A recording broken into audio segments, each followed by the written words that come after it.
Okay, we'll bring our budget meeting to order. Welcome, everybody. Welcome to staff that have joined us. Confirmation of the agenda. Someone, Monica and Martin. All those in favor? That is carried. Thank you very much. Is there any declaration of pecuniary interest related to any item on this agenda? Not seeing any. If one should arise during the course of the meeting, can make us aware of it at that time. So we need to move into committee of the whole for a wholesome debate. Be it resolved that council recess, the council, special council meeting at 1:17 into the committee of the whole meeting to allow for fuller discussion regarding the 2024 budget. Someone move that, please. Jason and Jim, all those in favor? That is carried.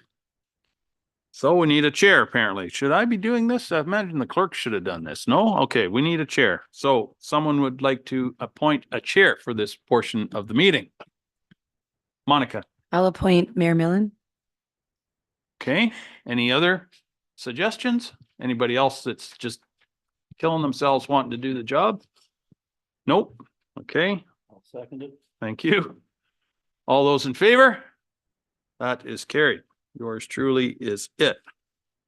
Reports to municipal officers, and that's what we've been waiting all year so far for, is to have Taylor report the budget. No pressure. So welcome Taylor and welcome Cash. I don't see anybody else from finance here, other than of course the clerk and the CAO, but I'm sure everybody's done a lot. I know everybody's done a lot of work on this, and we truly appreciate that. So I need a mover. Barb, go ahead. You're going to move that? Yes, sir. Okay, thank you. Is there a seconder? Jim. All right. Taylor, Okay. welcome. Thank The you floor is very yours. much. So as is longstanding Canadian tradition to the person presenting the budget to wear a new pair of shoes into the meeting. So last night I made sure to get a new pair of shoes to bring in today. Although that's at the federal level, I thought shoot for the moon, land amongst stars. Well done. Yes. Now on to this. So you'll notice they're very white today. I don't know about the future. Okay. So as Dina had mentioned to all of the counselors that the budget's going to look, or the budget process is much different in this year than has been previously. Along with my presentation, I've had a lot of help throughout the entire municipality. So I just wanted to say thank you ahead of this. And now off to the races. So this is just the overall table of contents of what we're going to go through and what everyone has received in their packages. So I'll start off with the deferred items that all of the departments have gone through and cut ahead of this to be able to put our best foot forward to bring to you.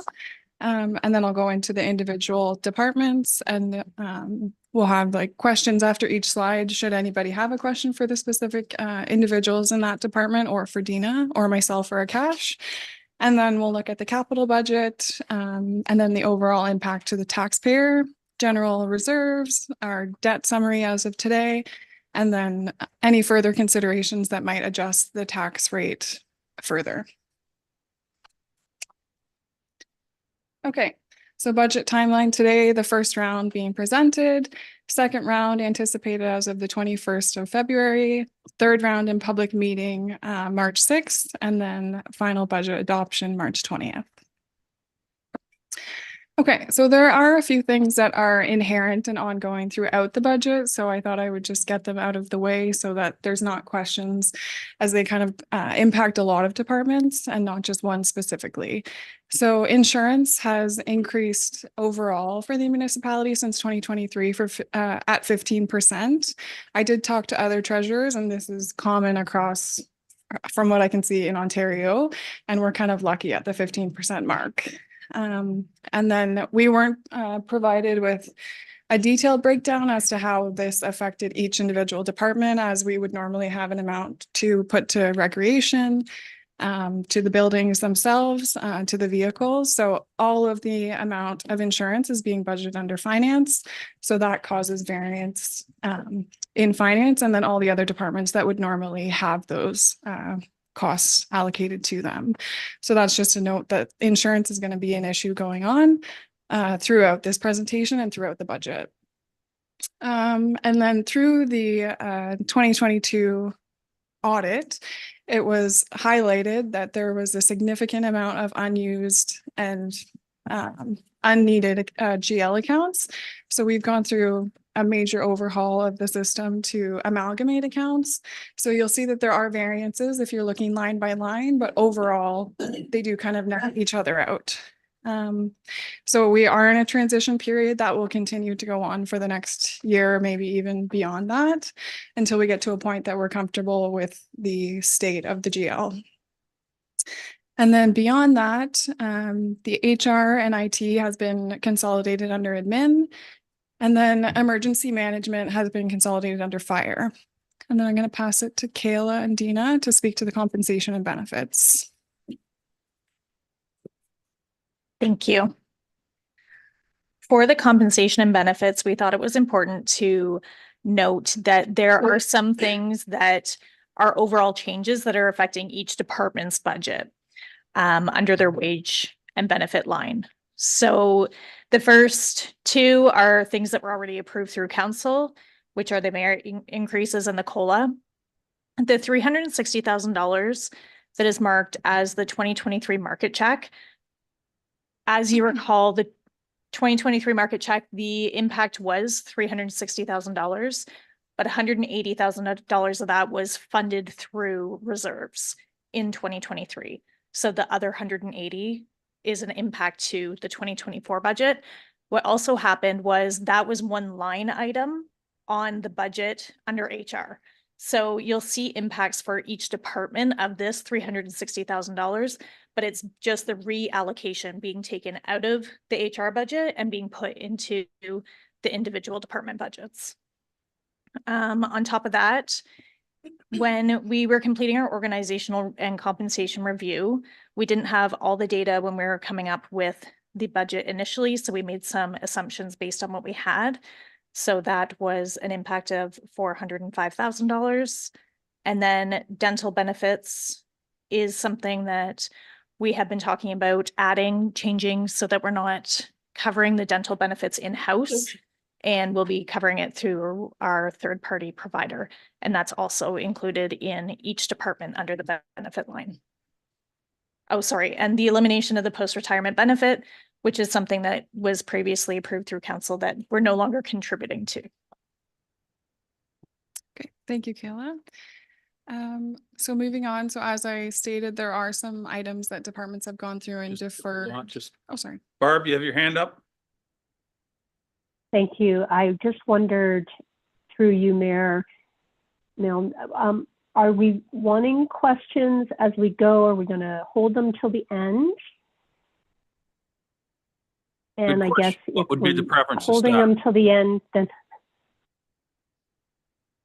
Yeah, I can stop after each. Yeah, well, I'll ask after every slide. How about that? We'll do it that way. So is there any questions related to the last slide?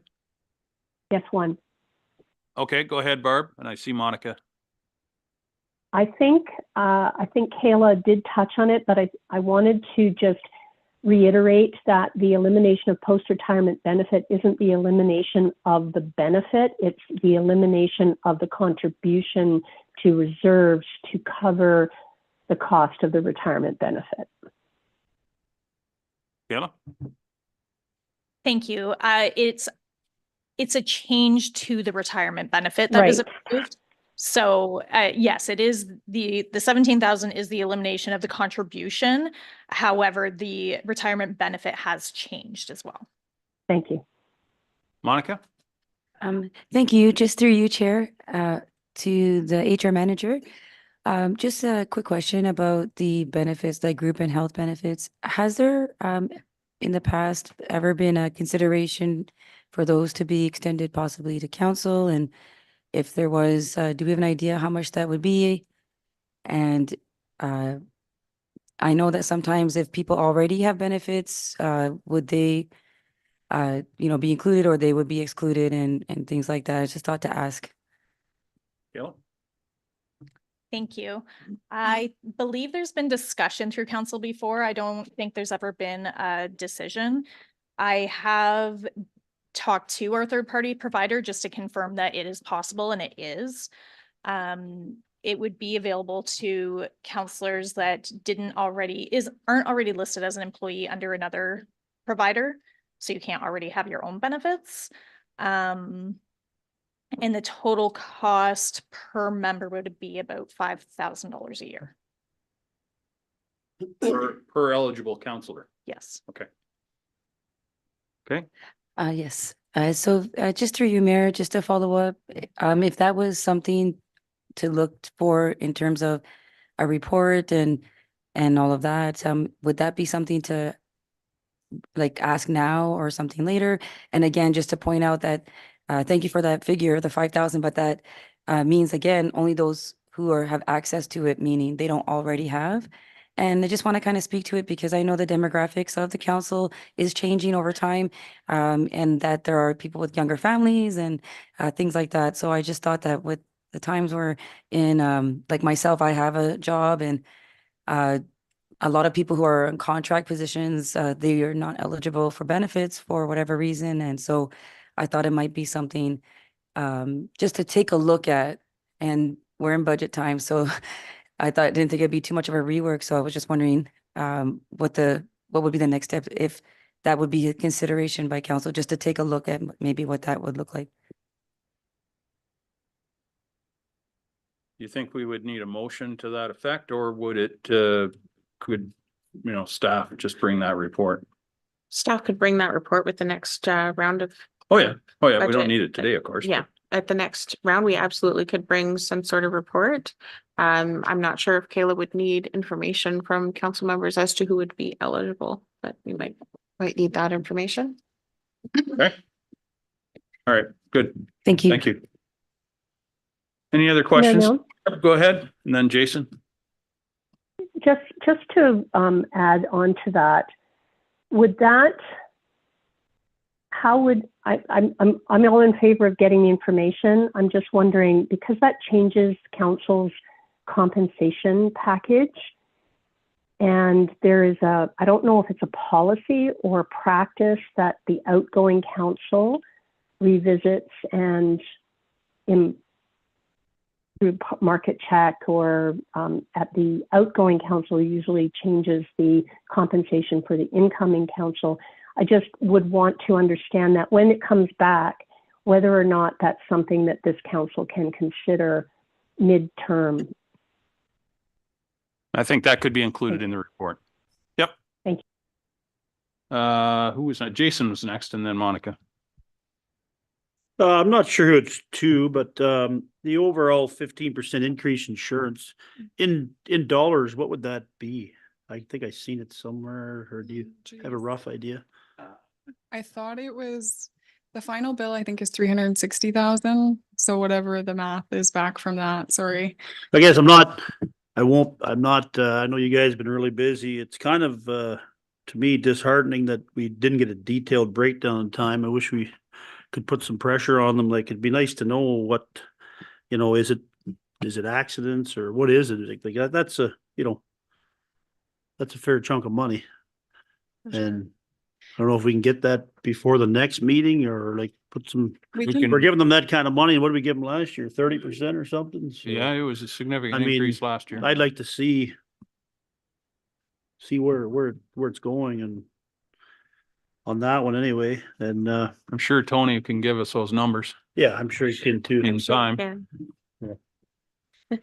It is significant across Ontario, and it's been happening for years. This isn't something that's new. Oh, no, I understand. Municipalities have been definitely lobbying the province about insurance premiums for several years.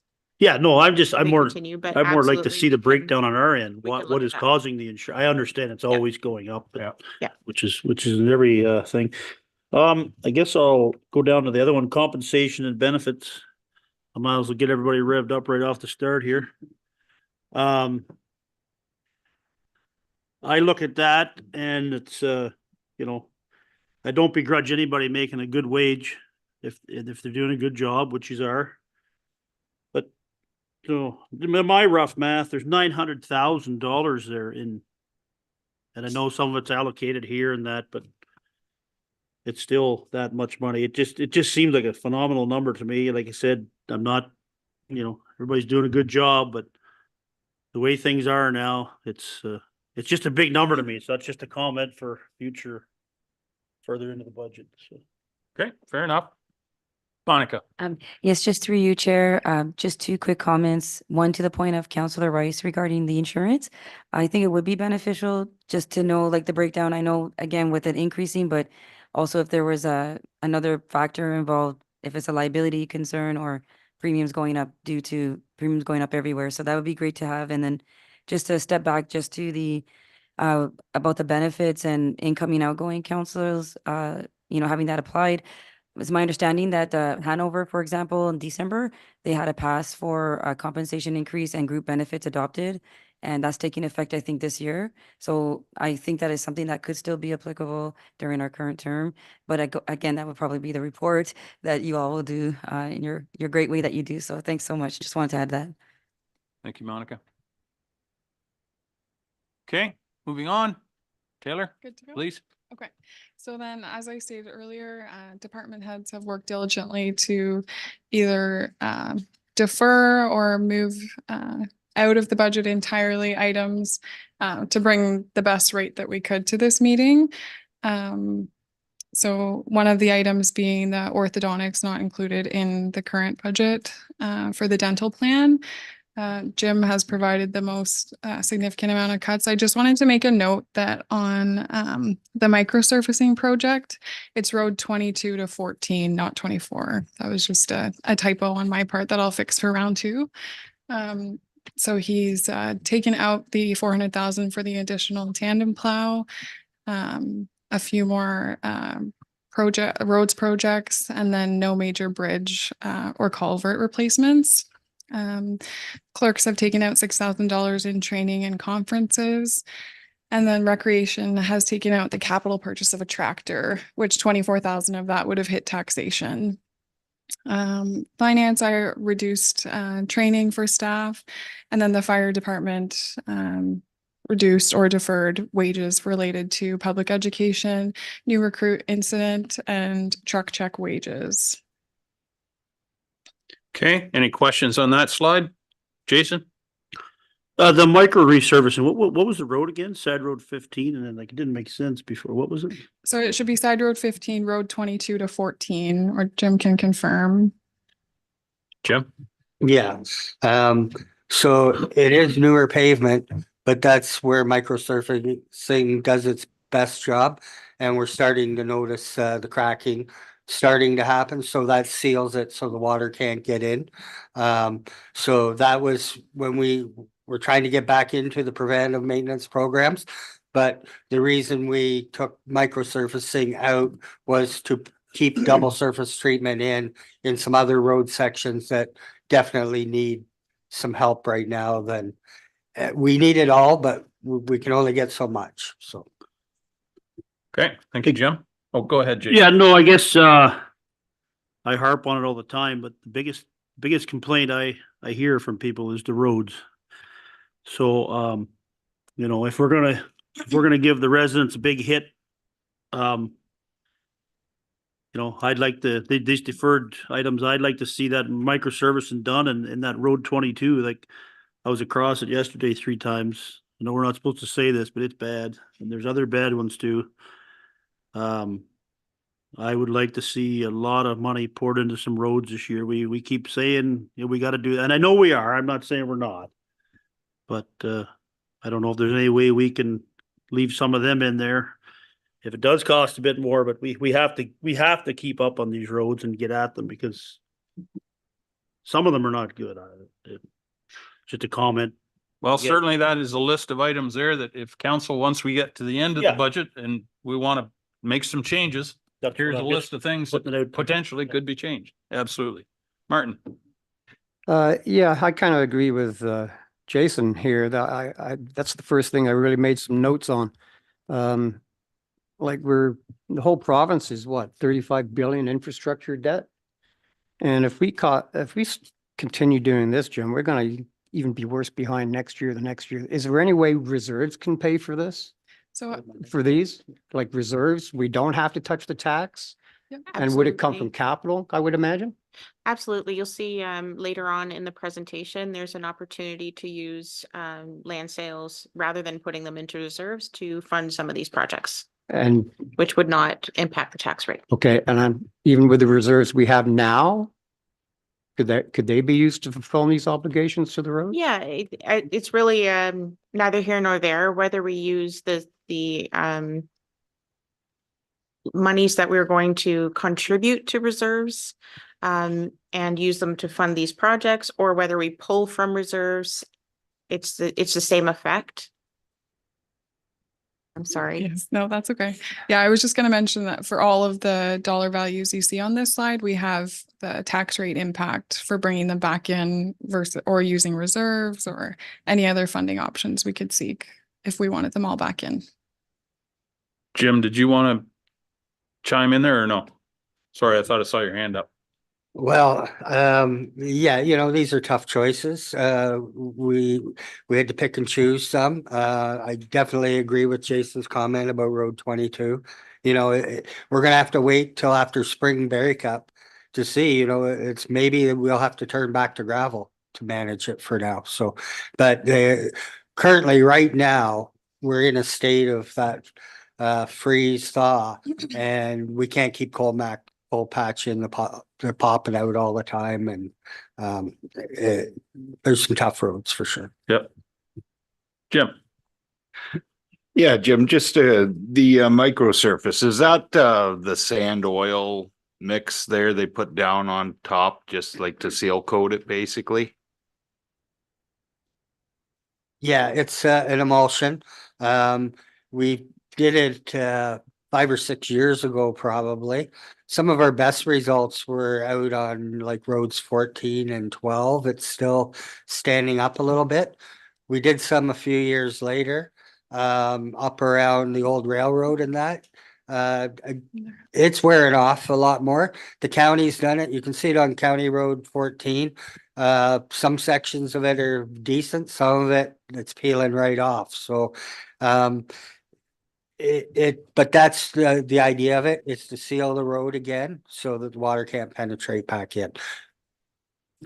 Yeah, I believe the MTO on that has used it on the highways too and had some pretty good success with it. And that is, just to clarify, that's from 22 to 14 on side road 15, right? So that's the old dump out cross 9 to, yeah. Okay. okay. Joan, you have a question?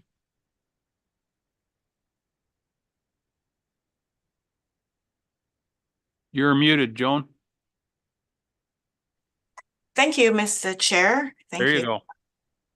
To the chair, I will agree with Councillor Rice. I think that roads are very important, and I just have a quick question. If we're not going to have these back in, what are the risks of deferring any of these from public work, and if there will be any negative effect? Yep. So to run down the list a little bit here, the additional plow truck, we're gonna pay for trucks we've ordered in 2022 this year. We're getting a truck that we ordered last year, this year, but later on. So we have one in the budget currently now, the request for. We did have 2 originally. It was how our fleet scheduling was looking, but we can manage, but we have to set the funds aside even though we aren't actually spending them. I know we've used the theory before of paying for the chassis when we get it, but the chassis aren't coming in an annual basis either. So, we're basically waiting 12 to 18 months to get a truck or more in some cases. So, we'd like to get another one placed in order, but we understand, trying to work with the dollars that we have. microsurfacing again, just a preventative. You put that on and like it seems like a good road now, but it's just to keep that longevity of that road. And we know that road sees a lot of wear and tear as well. Taking the Road 24, that is the CIP pavement project that's pre-approved from Highway 10 to 75. And then just when you go west of there for 300 or 400 meters, there's pavement currently. It's in pretty tough shape, but we were initially in the first round of our capital here was we were going to pave right out to 71, but to pull back another percent there, the 130 came out to stop where we currently are. So it's no change of what we currently have for that road. It's like for like, basically. The road 22, 71 to 15, double surface treatment, absolutely could use it. No major bridges. We've discussed this with the bridge report in just a recent council. You know, the one on the list that's the worst, the no winter maintenance road. We're looking at alternatives right now of what could be done with our drainage superintendent because it is on a municipal drain. So we haven't, you know, we are working towards what another option is. But we don't have critical bridge infrastructure that's that failing that we have to say, you know, geez, we're close to closing this one down. We're not in that critical stage, but we still got to keep moving forward with our assets. So. Yep. Okay, thank you, Jim. Does that answer your questions, Jim? You're good? All right. Okay, Taylor, next slide, Okay. please. So on to the individual department tabs. So just a few notes of reference before I move on to anybody else. So the top line, you'll see total operating budget. That is the net of revenue and expenses. It's not just expenses, it's everything netted against each other because that's what's hitting the taxation base. Just to be clear. And then the line below that in every tab is operating increase year over year, 23 versus 24. I just had some questions about that ahead of this, so I just wanted to get that out of the way to make sure everybody's kind of on board with that. So then in finance, as I mentioned before, that's in the almost $20,000 of insurance is allocated to finance, so you won't see that in other departments. And then I had also cut out $13,000 in miscellaneous expenses. I just thought that the 2023 numbers were way inflated based on what we actually received in invoices for the year. So overall, for finance, we're at $996,000. And then for the capital budget, I have budgeted $263,000, $3,000 of that being computers, $150,000 going towards the financial system replacement, $50,000 for a budget software, $60,000 for a DC, and that is it for the finance department. If anyone has questions. Okay, any questions regarding that slide? Martin? Yes. Taylor, the financial system replacement is or a cash, is this the one Liam was going to put in? Or is this a totally different one? Because with the 150, then another 50 for the software, that's 200,000. So there was a cross relation. So through your worship to Councillor Shifston, that is correct. Both of those lines they're carried over from last year due to several changes within personnel in the finance department. We weren't able to complete either of those projects. So yes, they are both carried forward from last year, and the funding sources for both of them are through reserves. Just again, as they were last year. So there's no levy impact on those. Go ahead. So the system is still up to date, worthy of, or did you want to look for another one? Even if it might be more to help you guys out? So there are operational concerns with the current financial system that we have, including concerns with what the support for that system looks like going forward.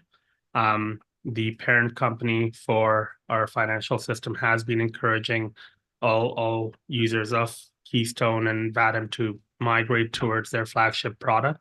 So the concern is that, you know, once the current support team is no longer with the company, we might face significant delays in receiving support. There are other lower tier municipalities within Grey County that are in the same boat, and they're looking at different options as well. So I think it would be prudent to leave these in here. Sorry. And with the budget software, what we're trying to do is we're trying to move to an electronic, web-based, cloud-based system, which would really streamline the budget process. And it would allow us to provide better data to council and even better data internally to department heads for financial reports on a regular basis. Very good. Thank you, Cash. Barb, I see your hand up, and then Joan. Yes, thank you, Mayor Milne. Mr. Chair, I don't have any objection. The financial system replacement and the budget software was already, the money was already budgeted for. We just didn't get to the project, so it was deferred to 2024. I did have a question. I don't know if anyone was able to determine the DC study. We authorized that last year. It was reopened, but I thought it was only going to be about 30,000. Why is it 60,000? And I did want to just mention that I will, when we get to the end, where Taylor indicated that we, may want to put things back, if the 6,000 from the clerk's department and the wages from the fire department, I will want to just chat about that. I find that if we are truly committed to developing our employees, eliminating or removing development opportunities or training opportunities, I am not in favor of reducing training and development, if at all possible. If you could answer now the DC study, we can revisit any other items at the end. Thank you. Okay, thank you. Who'd like to speak to the DC charge study? I think Dina did. Dina? Either or, I had a cash look into this today. Yes, it was about 35 that we approved for the DC study. It's just an error in the budget, and it is being funded from reserves, so it's no impact to the tax rate. So we'll fix that for round 2. Okay, thank you. Thank you. Through the mayor, my questions were answered. I was going to ask if it was $30,000 for that DC study. And I also wanted to know if the budget software would be a part of the financial system replacement. I should have taken my hand down once Councillor Shipson asked that question. So thank you. No worries. Thank you, Joan. Okay, next slide, Taylor, We're fine. please. Okay. So next department is admin, and as stated before, HR and IT are now amalgamated under admin. So the entire budget for that on operating side is 682,000, with a year-over-year net impact of just over 22,000. As Kayla had mentioned previously, 180 of that is related to the market check and the impact being redistributed from 2023 across individual departmental wages. 9,300 is ADP and computer services, which were previously under IT. Or I guess, sorry, no, ADP was not in that amount. And then an additional $25,000 for leadership training and team building. So that's operating. And then for total capital, there's some money in there for computers and office furniture, 80,000 for a multi-use facility master plan, 60,000 for the service delivery review, and then 20,000 for renovations for a total of 167,500 capital. Thank you, Taylor. Any questions on that slide? Barb, your hand's up. Thank you. I would like to get a bit of an explanation of what leadership training and team building would encompass under administration, HR, IT. Is that, organization-wide? I understand the computer services and renovations. Is that to the administrative office in order to accommodate our staff that are busting at the seams, if that could be elaborated on. Also, why, I understand a multi-use facility master plan, because if we're going to design one, we better know what we really, really need. I'm just wondering, is 80,000 excessive, or is it just, you know, a comfort zone? Thank you. Dina, Taylor, who would like I'll to? see if I can remember all of that.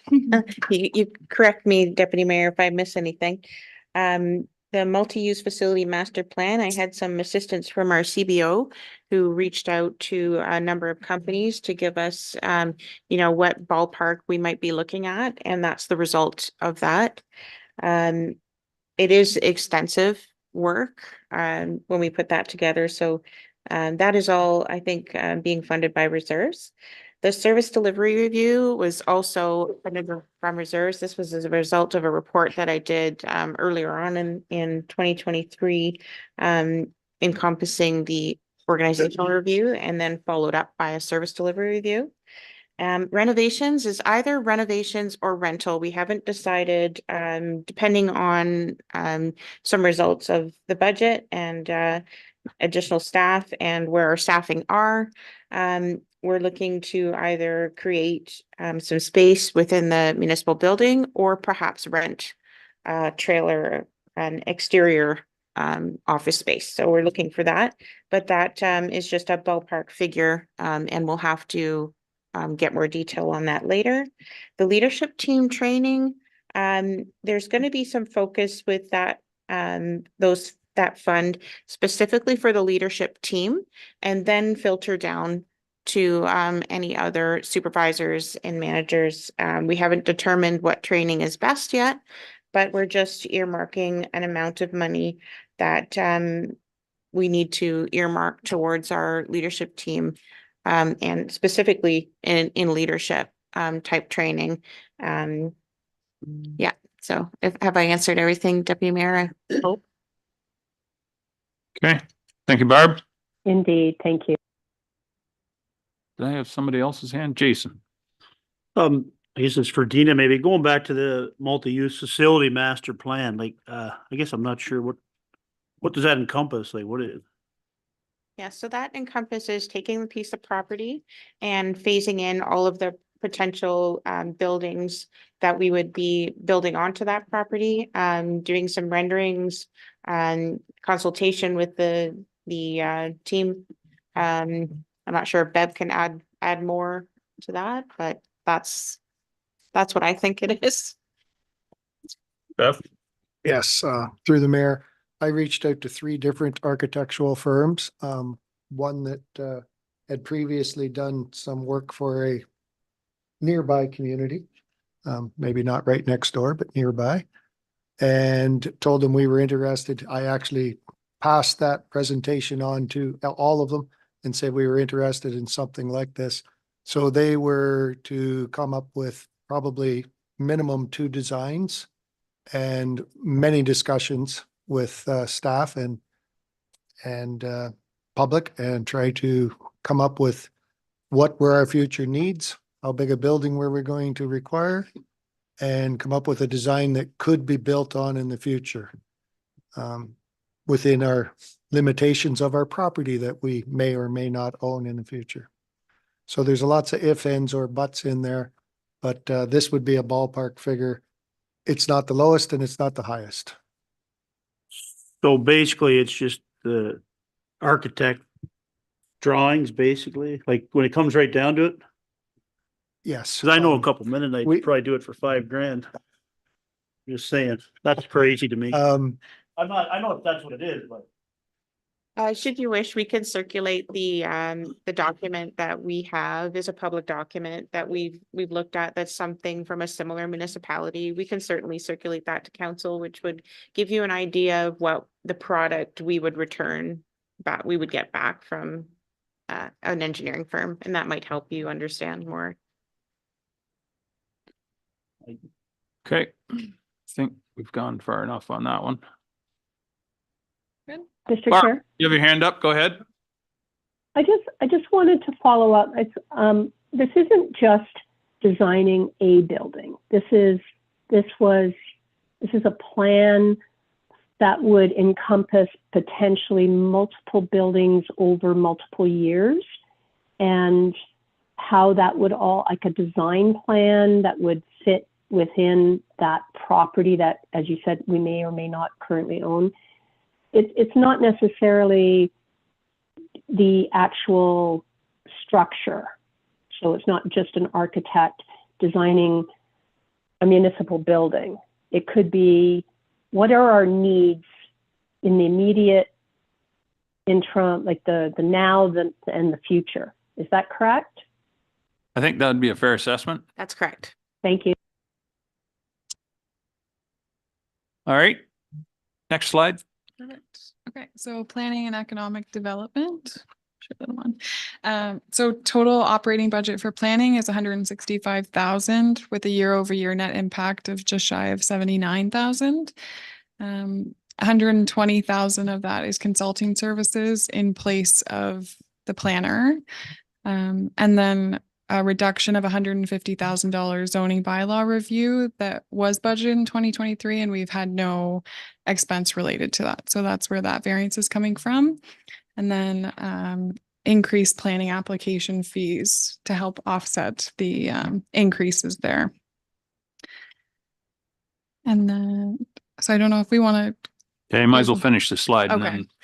then So then for economic development, the total operating budget is similar to planning, 165,000, with a year-over-year net impact of 22,000. 2,500 of that being related to communities in bloom, 2,300 for conference and professional development, and 1,500 for the BR&E input session and quick win programming, and no capital for either departments. okay, thank you. I'll just say I'm a little disappointed that we're taking butter tarts out. I was too. That's just right. Flowers are nice, but butter tarts are where it's at. Okay, Monica. Thank you, and I am too disappointed. I like butter tarts though, but anyhow, just through you, Chair, to with regards to the 150 zoning bylaw review, just a quick question, just through you, Chair, to Dina or who can answer. I'm just always focusing on like regulatory compliance and things like that. So would the reduction in zoning bylaw review funding delay important regulatory updates and impact development? And so the reason we have this not in the budget at this time is we have a consultant that is doing our planning work currently who potentially may be able to do this work in-house, but we're not certain yet. We haven't gotten into the season and we're not sure of his workload. So right now we don't have it in the budget, and we're hoping that we might be able to do some of that work in-house, but we'll have to update you on that. The zoning bylaw review has not been completed. I know it's been in the budget for a few years, and it needs to be done. So we want to make sure that that work gets done, but we need to ensure that we have the capacity to do it in-house before we go forward. Just a quick follow-up. Would there be a timeline, like possibly to know that this year or? Yeah. Oh, yes, Okay. we're looking, if we're going to do it in-house, we would look to do it this year. And then it would just be the consulting fees that we would pay, which we already pay consulting fees to our planner. So it probably would be an efficiency to do it that way. So we're hoping that we can incorporate that into that function. Perfect. Thank you. Barb? Thank you. You almost covered my question, Dina. Thank you, with regard to the zoning bylaw review. But if it was planned, would it not have been already put in reserves? I don't understand why we are pulling 150,000 out of the operating budget if this was already planned to be done in 2023. Would the money not already be there in reserves? We could use reserves for it, but it should not be in the operating budget if we're using it as a capital expense and using reserves. So we'd pull it out of the operating budget regardless. If we're going to put it back in, we'll put it into the capital budget and fund it appropriately. And Sorry, certainly I probably put that money back in. maybe I didn't ask my question appropriately. if we had budgeted for a zoning bylaw review in the operating budget in 2023, did we not have that money then sitting, waiting to do it? I'm not saying using. There isn't a specific zoning bylaw reserve. So we'll have a Thank you. planning reserve that we would fund certain projects from the planning department. But there isn't a specific reserve for that project. I don't know how much was in reserves. I would have to ask, like how much is in planning reserves that we were going to use to fund it. I'd have to look back or ask the treasury staff to look back into the last year's budget. So we did not set money aside. So I'm not going to belabor it. Thank you. I believe what you're saying is we did not set money aside to do the zoning bylaw review, and therefore we're not going to do it. Thank you. I'm not even sure what my question is. We can look back at 2023 and see how it was to be funded in 2023, and we can report back. Thanks. Okay, thank you. Next slide, please.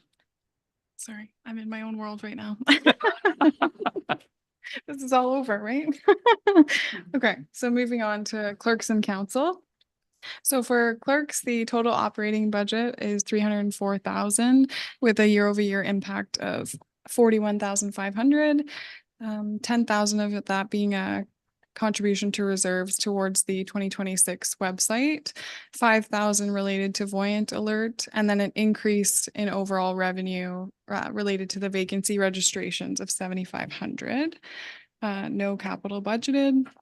And then for council, the total operating budget is 280,000 with a year-over-year increase of 10.8 thousand. If anybody had questions. Taylor, any questions on that slide?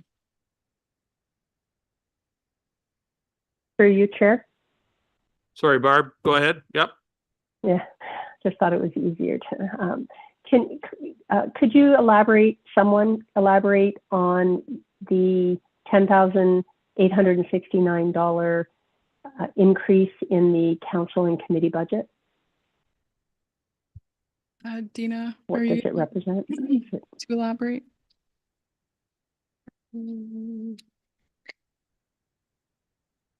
Is it wages, conferences? Yes, the wages in 2023 were 190,000, and in 2024 we're budgeting for 210. So there is an increase there, and there's a decrease in conferences, so that offsets that.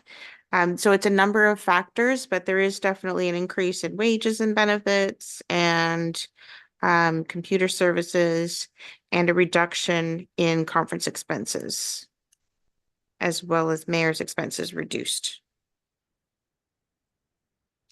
Thank you. You're welcome. Question from the chair. That figure assumes how many conferences per counselor per year? I'll 2? Defer. 3? So that number's based on what was approved by council in December. So I'd have to pull it up to see who's all going where, but that's like, that's actual numbers based on what we did, like what we gathered for pricing. Okay. We didn't just put it like am I answering your question there? Yeah. I think so. I think you see it lower. I had this question too from Councillor Singh Soares.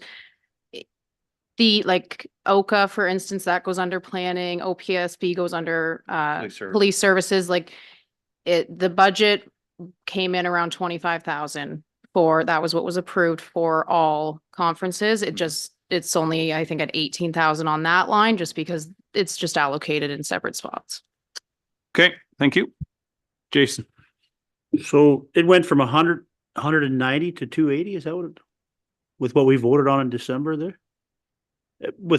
No. Well, I thought you said it was 100, somebody said 190 last year. That was for wages. For 210. To 210. Oh, okay. Just the difference in your yeah. stipend and All per right. diems. Yeah. which I didn't vote for. which was noted, Yeah. just to be clear. Martin, you have a question? Go ahead. Thank you, Brian. We usually put in 10,000 a year for election, don't we? Is this out of this file or are we doing it this year? Yes, it was my intent to put the 10,000 into the election reserve as we do. I believe that's Yeah, it's in there. been in there, so, yeah. Okay. Next slide, please.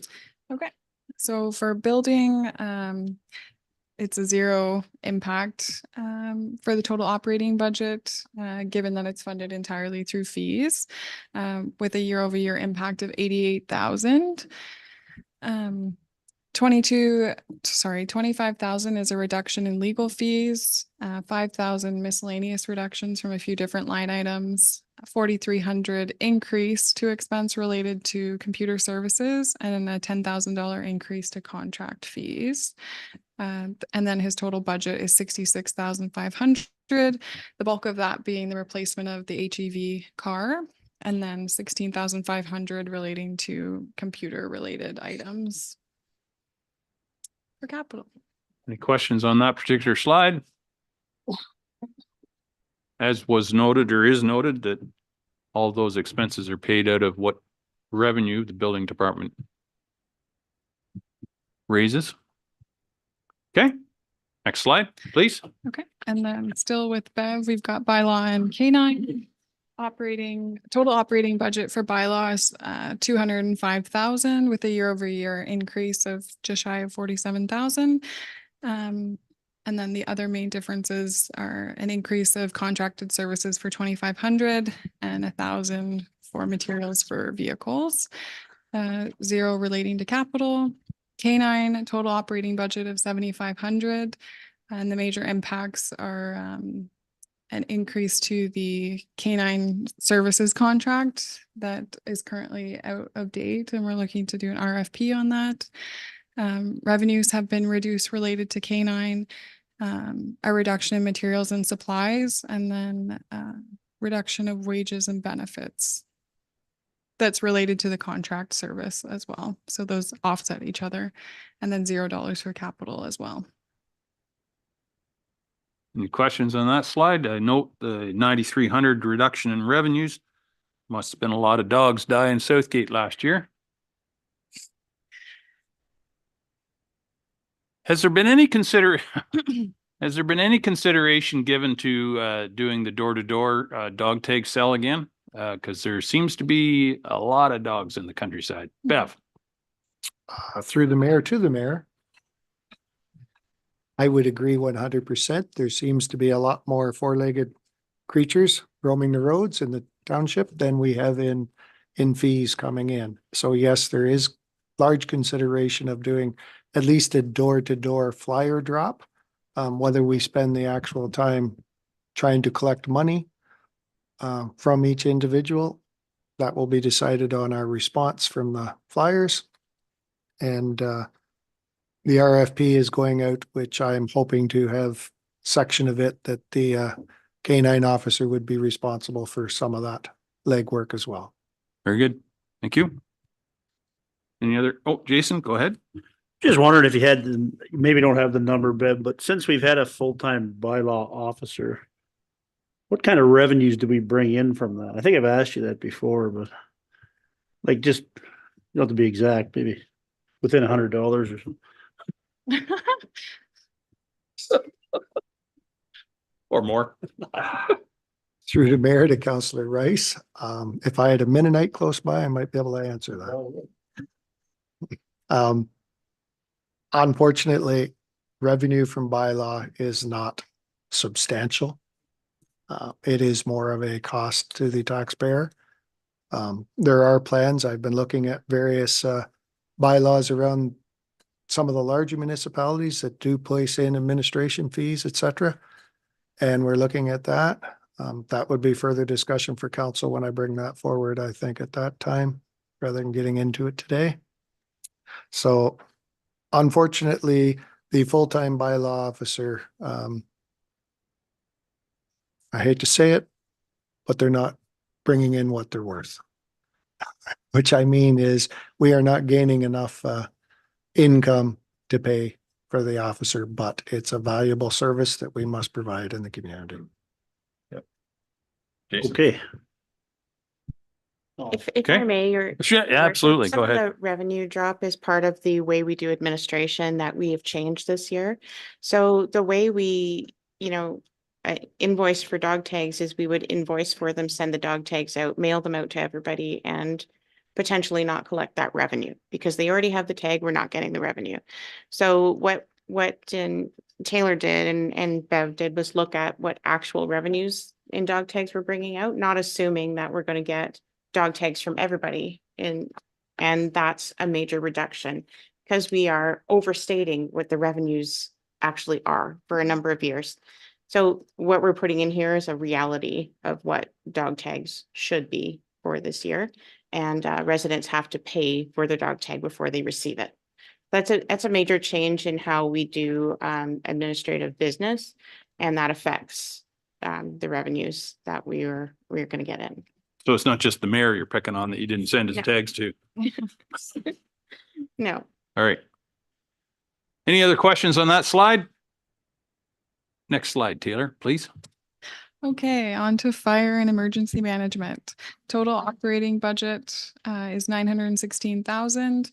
179,000 of that is a year-over-year impact from 23.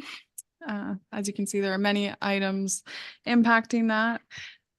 Almost 50,000 is related to training wages. 25,000 was taken out of the actual training GL line and moved into wages. 16,000 related to additional wages for pump ops and instructor 1, 3,700 officer wages to train new recruits, 2,000 software for inspection forms, 2,200 for health and safety wages, and 2,500 for bunker gear. So those are all increases to expense. And then we have an offsetting grant revenue as we had brought forward in a previous report that we got some monies through firehouse subs. And then for the total capital budget, we have $592,500, of which 570,000 relates to the tanker truck replacement, 18,000 for PPE, and 4,500 for computer equipment. Questions? Barb? Thank you. Bunker gear, were you able to find out if that's generally a capital expense? Why is it under operating, Taylor? Oh, sorry, I had never talked to Derek about that. I wasn't sure the lifespan of the bunker gear. Derek? Chief? Can answer that. There. Great, So thank you. through the chair, I believe it's under operating budget, the 2,500 for bunker gear. That's for maintenance, for cleaning. So it has to Oh. be inspected yearly, and Thank you. the price went up. Oh, it wasn't purchasing bunker gear, it's the laundry and inspections, thanks. Yeah, that'd be correct. The PPE under capital is where we still get bunker gear from. Right, I was just gonna ask that. Thanks. Monica?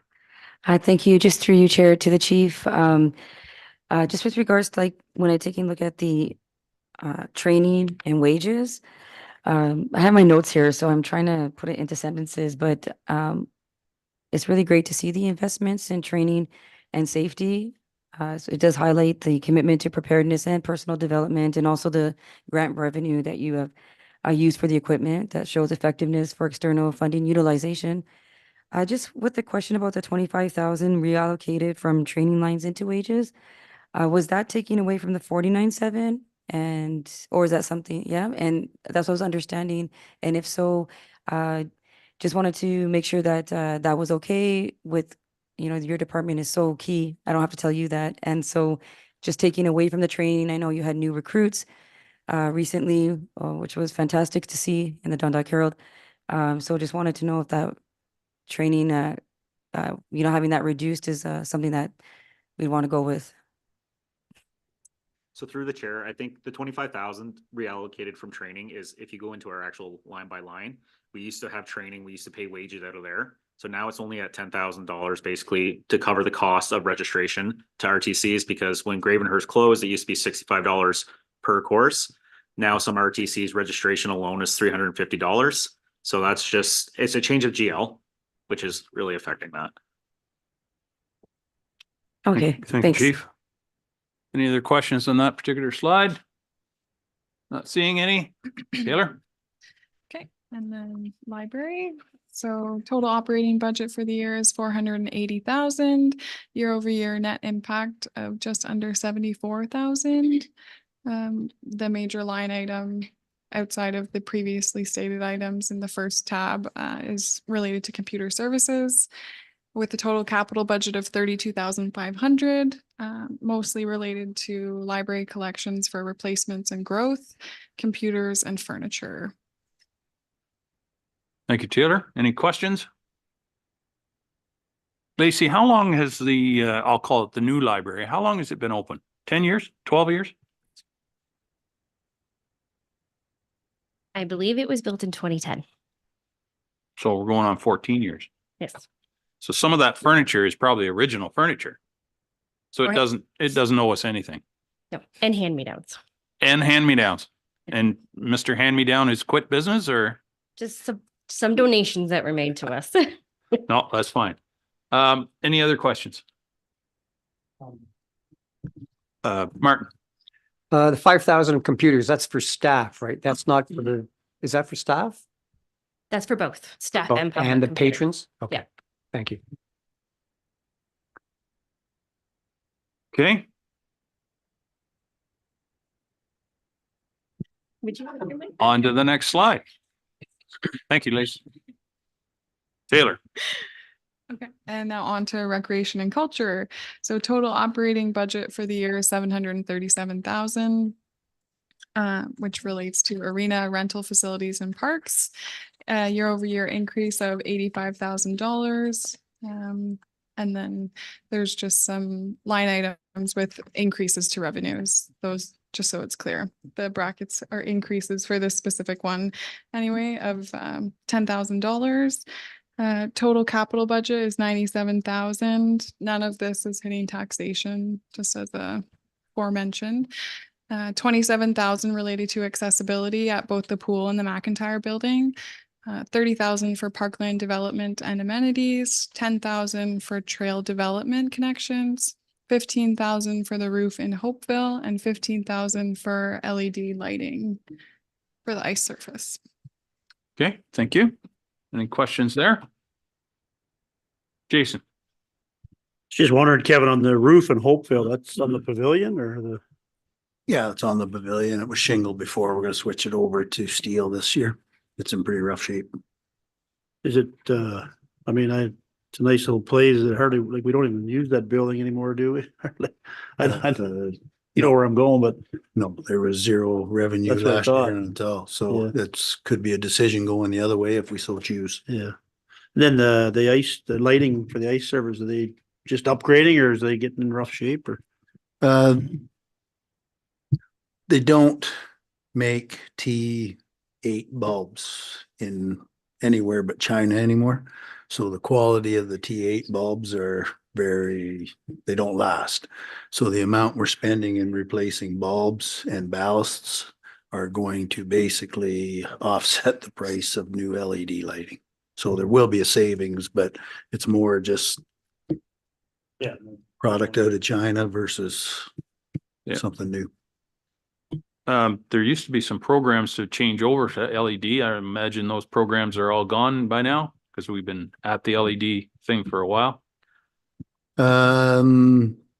The programs are more beneficial to the electrician than they are technically to us. Hmm.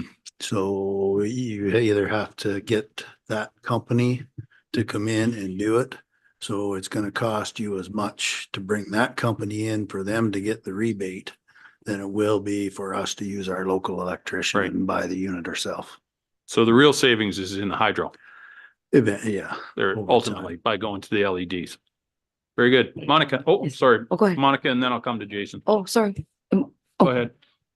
Thank you, Chair. Just through you to the manager for recreation. With the decrease for the 8,000 program revenue and 2,000 other revenue, is there any concern that there may be a negative impact for service delivery? Okay, the brackets confused me. So the program revenues is actually going up 8,000 in revenue. Pool revenues going down 9,000 because we reaped the benefit of COVID. And then we found this year that lessons were down 75 persons. So we were budgeting unachievable numbers in the pool.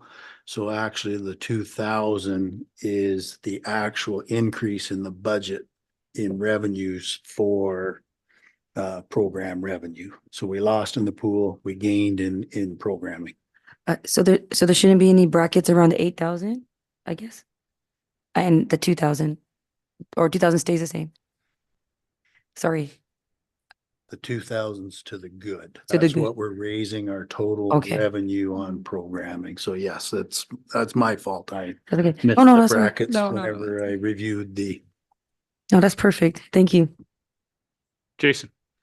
Just wondering on the accessibility to pool in the McIntyre, like I know all the laws are coming out and that, but like they're ground level buildings anyway, what do we have to do there? Like, Pool, we have to add a lift and a set of stairs. Yes, into the water itself. And the McIntyre building, the bathrooms are all right, but it's just accessible doors. So push button to get in is what we'll have to do there. Okay. Martin? Yeah, Kevin, the 30,000 parkland development, what's exactly going on with that? And would that be a yearly budget item for 2024 beyond? That's what we're collecting in DCs. Oh, So okay. it's just put in there so we haven't spent any of that 30,000 over the last 5 years, but we collect that in DCs. We collect the trail development in DCs. So that's what's coming in for us available to spend if we so choose. So maybe off topic a bit, but I know it's not the butter tarts, but the communities in bloom, could that be used in conjunction with that if that ever got off the ground? Like, because you are developing parkland and stuff like that. So would that cut down those DCs or could we get more because of that program? No, that's a different department. No, I guess that's. There may be potential collaboration and Yeah, that's what I meant. Brenna can speak to Kevin and see if there's any potential there.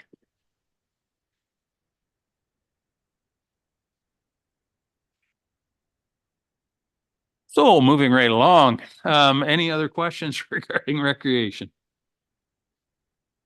Oh, Barb, sorry, you got your hand up. Go ahead, Barb. Thank you. To Kevin, the McIntyre building accessibility, was the amount required for the automated door open closure, is that covered under the state contribution that is devoted to the McIntyre building, or is the cost over and above that? I think you're asking about that donation we got that we were supposed to spend 10,000 over 10 years.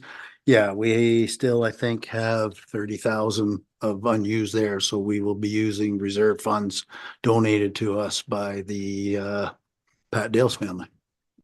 Or not Pat Dale's, the McIntyre family. Frank McIntyre. Frank McIntyre family. Thank you. Okay. Barb, your hand's still up. You have another, oh, now it's down. Okay, good. Taylor, next slide, please. On to the star of the show, Public Works. No pressure. Okay. So total operating budget for roads, we're sitting at just shy of $5.6 million with a year-over-year net impact of 658,000. There are various ins and outs to this, mostly related to the following. So increases to materials, fuel and supplies, route changes, and then also prioritizing main roads. 1.7 million contribution to roads capital reserves. Ditching, being that equipment rental, labor and materials, weed cutting, including labor and spraying increase with the SWMF pond cleanout, and municipal drains with a trapping increase.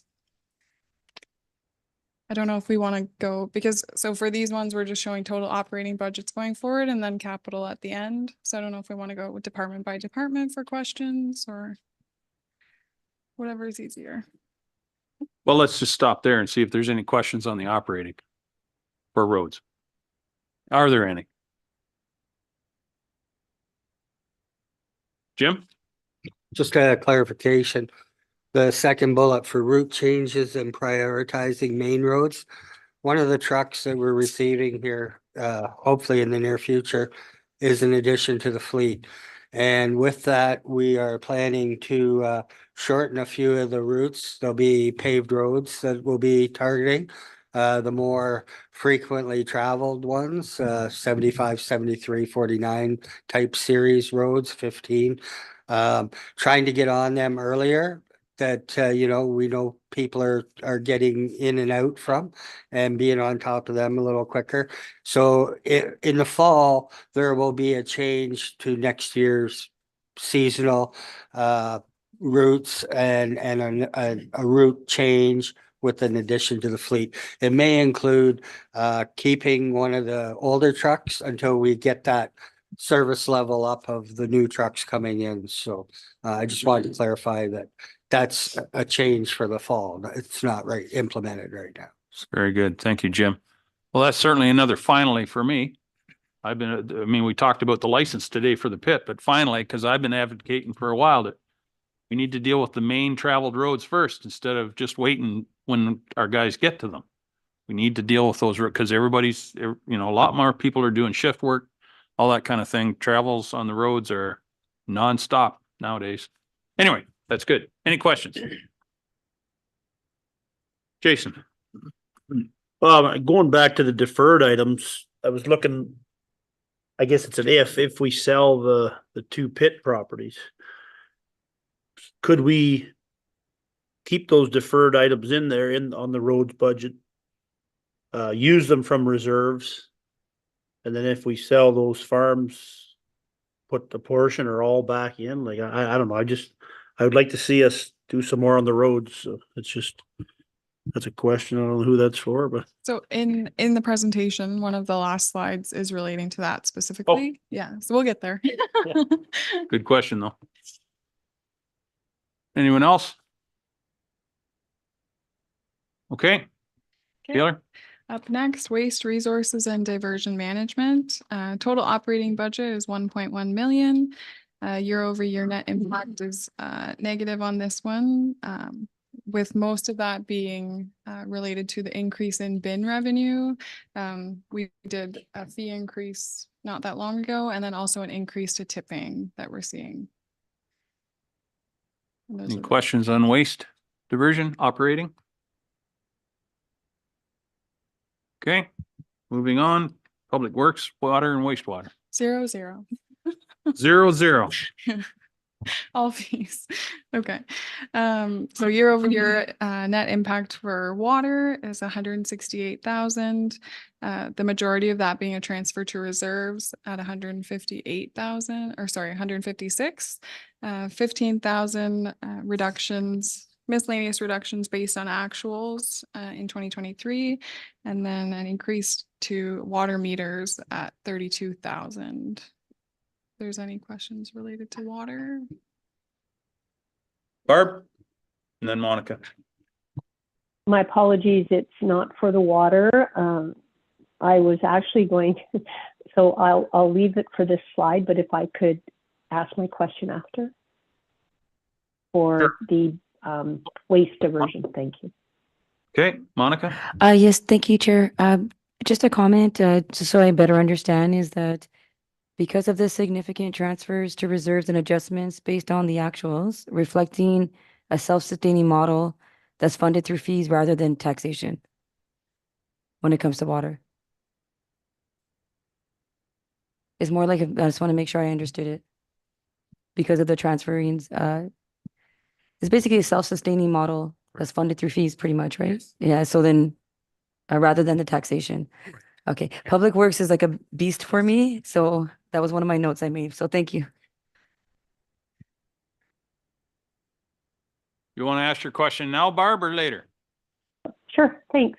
I just wanted to go back to waste resources, and it just occurred to me through you to Jim Ellis. Would this, what are the plans for the Dundalk transfer station?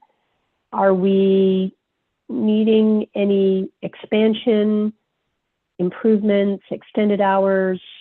What are you seeing as far as the needs of Dundalk in relation to the sheer volume of people moving to the community? Thank you. Well, currently we're going to keep our program like we have the last few years, as with the spring opening for April and May on Thursdays in Dundalk. But yes, there is a shift that we may have to open another day in the near future. Extending hours isn't necessarily as practical, because once the bins are full and we can't move them fast enough, we're stymied. But in this budget, we do have pre-design engineering for a couple more sawtooths and a building put there with facilities for water and wastewater. We stubbed them in with the road construction last year. So with the Egremont landfill and what we're doing there with the relocation, everything that's happening right there, we deferred any work for Dundalk till 2025 and getting set to make a motion towards some upgrades for Dundalk in the near future. Okay, thank you, Jim. Thank you so much. Okay, wastewater.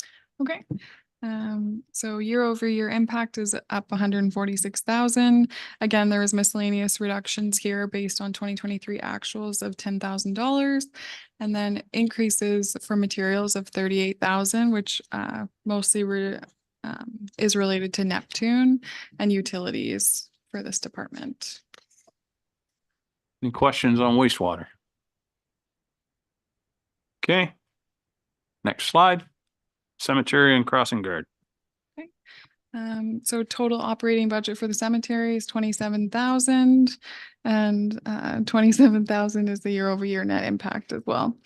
Almost 20,000 is reduced revenue, and then 5,300. I'm not sure how to say that word.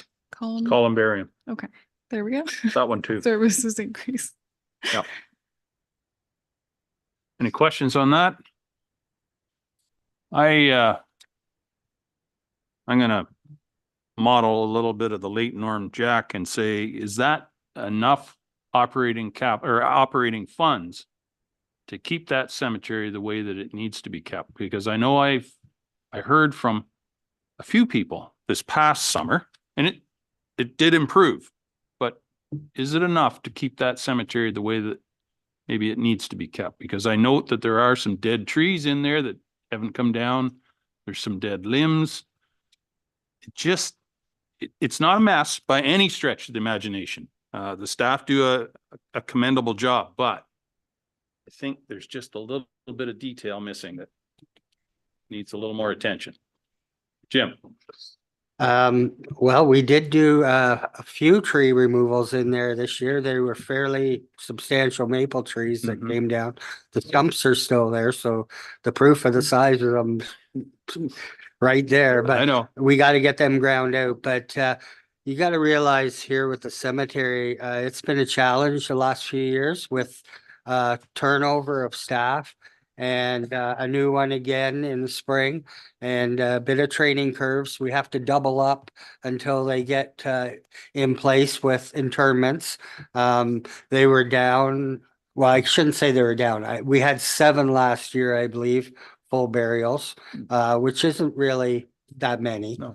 So, like it shows with the revenues, are absolutely down. So, yeah, we're grooming someone to come forward, and hopefully their commitment shows through. And We've had it both sides of the coin. When we've had contracted services there, we've heard of the complaints of the weed eating not being done and everything else. So I think we've made some forward steps. Sometimes it's a step backwards too, but Yeah, we're no, moving forward. I appreciate the commitment. I just want to be sure that it's not shortchanged. That's all. I'll just leave it at that. Any other comments, questions on that particular slide? Barb, you have your hand up. Go ahead. Thank you. I want to echo your sentiment there about staff are doing a commendable job. There's that extra care that people expect and being sensitive to what we can do.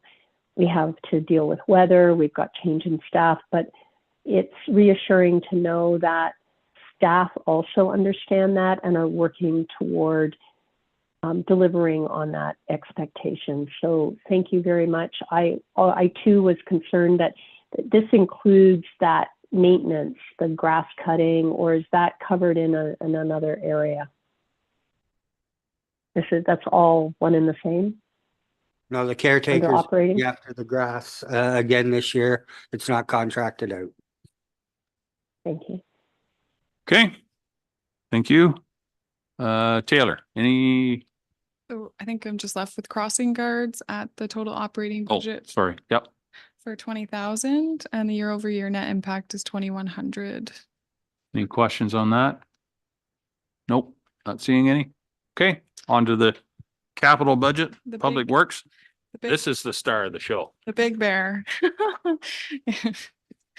Okay, so you'll see for roads, I have 10.3 million. That's just total cash outflow for the year. That doesn't mean that everything is going, that we're accumulating that many capital assets. It's just including the debt repayments as well. So for items that have been put in service long ago that we just need to keep up with. So streetlights, that's a debt repayment of 14,000. Storm drains for Main Street East, 64,000 debt repayment, all funded through taxation, both of those line items. Roads is almost 2 million. With various sources of funding that I have listed there. Signage is 16,000 that's funded through taxation. And equipment for roads is $1 million with various funding as well, with some sales in there. So if anyone has questions for roads. Yeah, we'll deal with each section of their capital rather than each slide. So roads, Monica? Thank you, Chair. So just again, so Public Works is so extensive and I was trying my best to study this. So just so I understand, in layman's terms, because you guys are the experts. So there are significant investments in roads, streetlights, storm drains, signs, equipment, and various other projects that come to what you mentioned, the over 10 million. And that's funded through taxation, reserves, grants, sale of assets, and debt issuance. So when we look at solid waste and cemetery, we also see targeted investments in system startup, bin and cart purchases, which the manager just mentioned, transfer station redesign and beautification projects. So that's what I gathered from this, because really I do turn over to you guys for this, but did I get that right? Good. Okay. So I think it looks all right. And sometimes not enough, to be quite honest, in Public Works. Thank you. Any other questions? Jim, go ahead.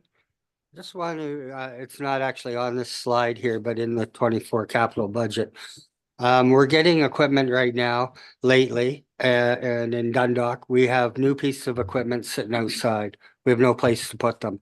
You know, we've talked about different concepts of building expansions or, you know, moving or whatever. But an interim solution for now in this budget is we have the cold storage shed at Hopeville, which we store equipment in as well. But when we bring a vehicle in that's been plowing all day and it comes in as a popsicle, it can't thaw out. We can plug it in so the block heater, the engine can turn when it's ready to go, but the whole thing's a popsicle. So we proposed in this budget to insulate and heat that cold shed. And that will give us heated parking. We can probably fit at least 3 plow trucks in there. And as we expand in Dundalk till we get something going, we may have to run a route eventually out of Hopeville if it doesn't come soon enough. But new equipment can go under and be housed in a heated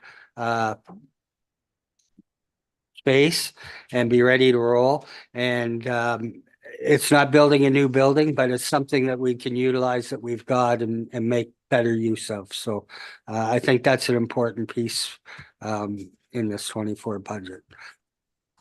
So the retrofit, I'll call it, of the shed is in that 9.183. Yeah, we have Okay. it's 110,000. Yeah, I saw it in the details. I just wasn't, I wanted to be sure it was in that. So if anybody's inclined to change the capital for roads, this would be the time to advocate for it. To add or change or whatever.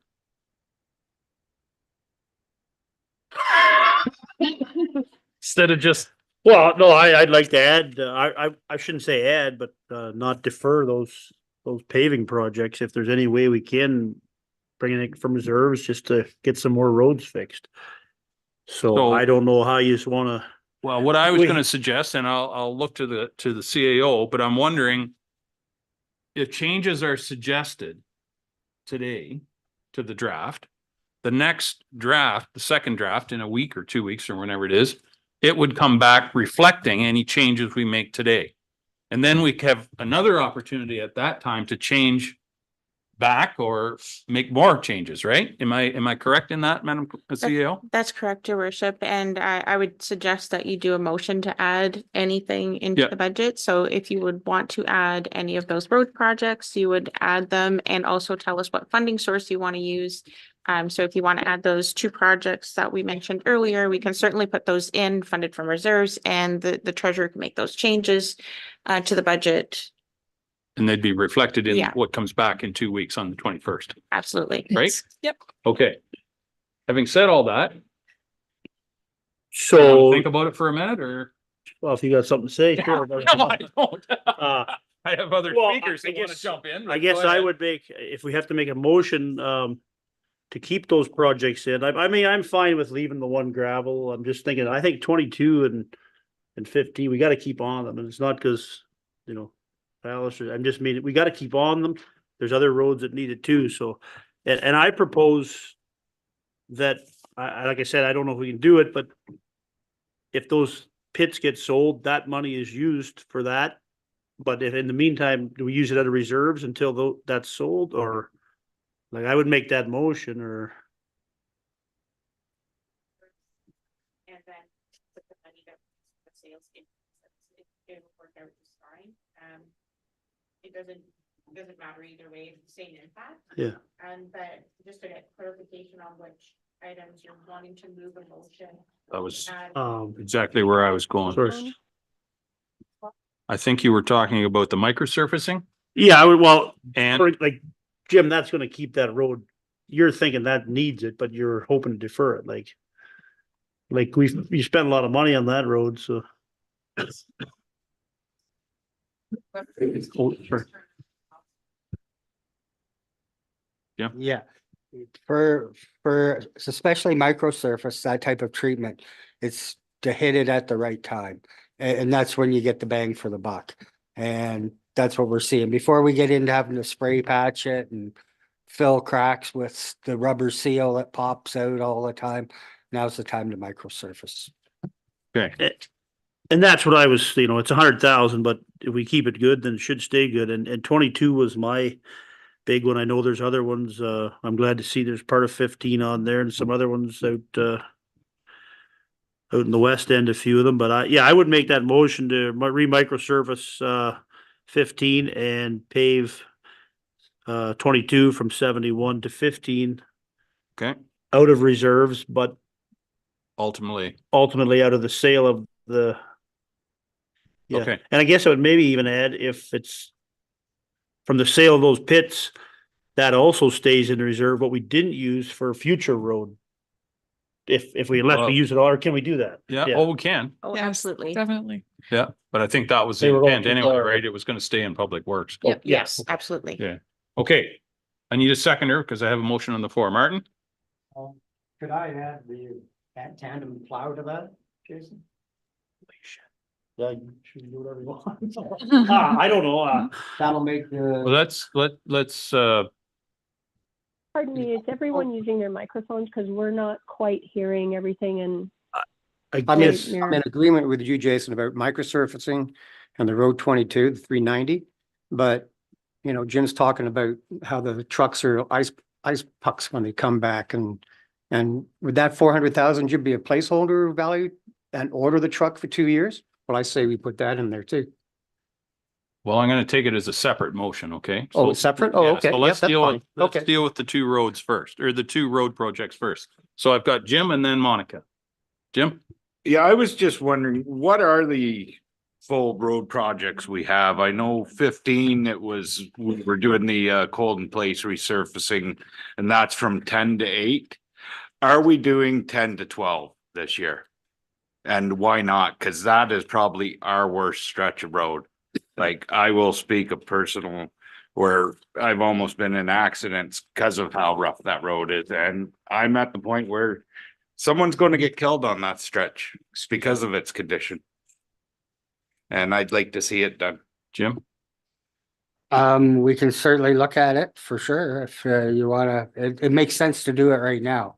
We were trying to pick and choose between what we needed to address and the staff weighing in. We actually did a survey of our staff this year for who the drivers of the roads, and we included everyone in the office and building and whatever to give us a survey results of which roads were the priority to have fixed, and definitely that was one of the top three in those sections. So it was originally for the two sections and we reduced to one section. So And just, so if we were to do that, cause that's at probably a 55 mil on there now, that stretch.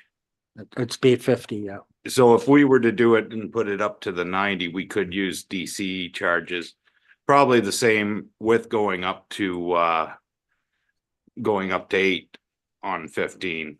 And 2, if we're like, what would the depth be on from 9 to 14 on that stretch road? Would you be at the 50? I'd have to check back. I know for sure that we went to 75 mils from 9 to 22. Okay, The other way south, we did it a year before, and I don't recall if I think we maybe only had 50 mil on there. so we could do it up to get it up. You could get an overlay on it. Yeah, But what we're talking about right now is cold in place. Yeah. Which takes that material and packs it back down, then you put a 50 mil over top. yeah. So you end up with, if you had 50 before, you lose a bit of it, but should be 75 to 80 or so.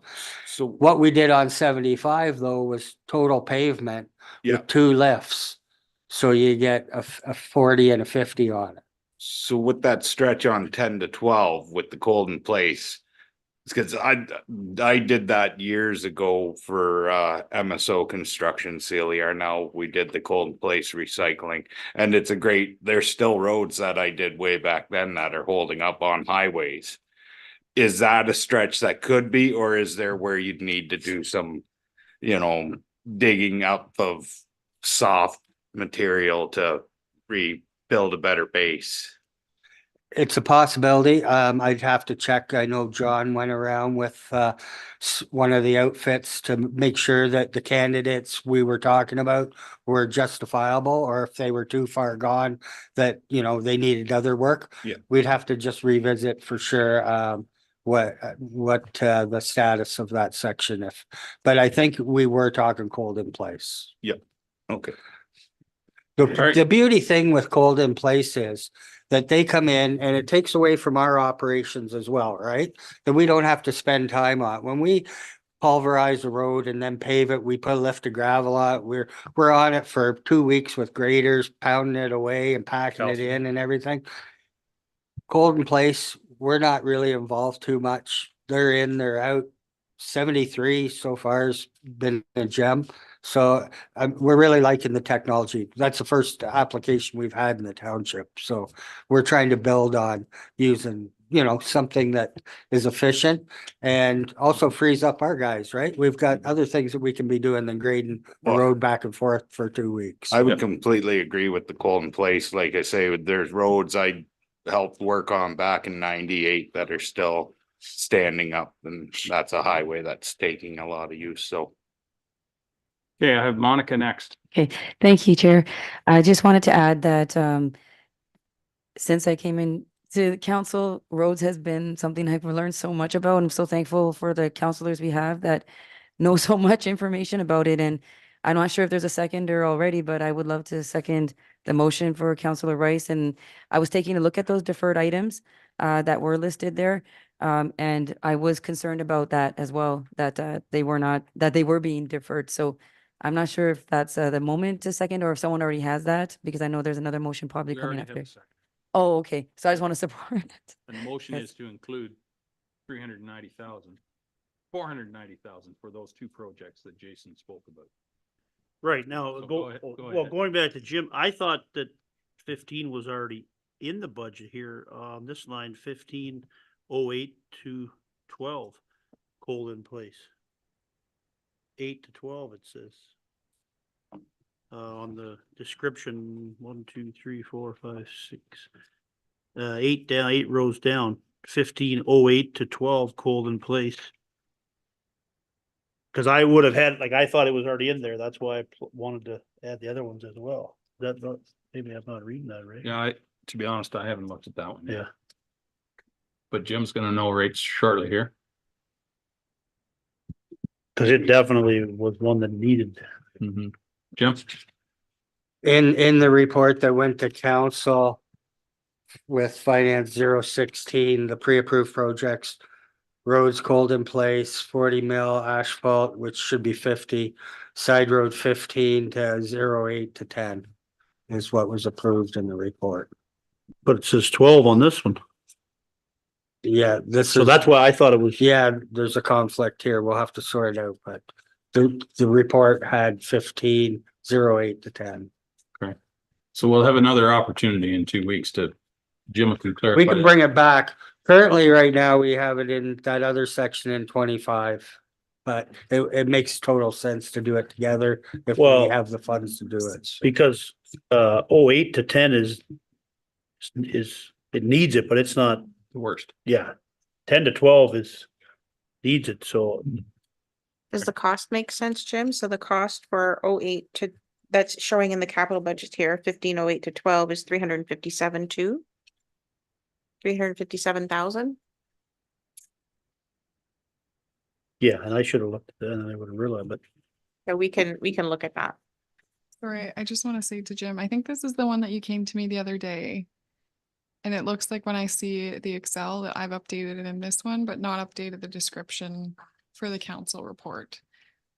So it does show 15, 12, 10 with 50 mils. That's 337 won't be enough for 2 blocks. We'll have to revisit it. Okay. We'll bring it back with both sections. Okay. Good.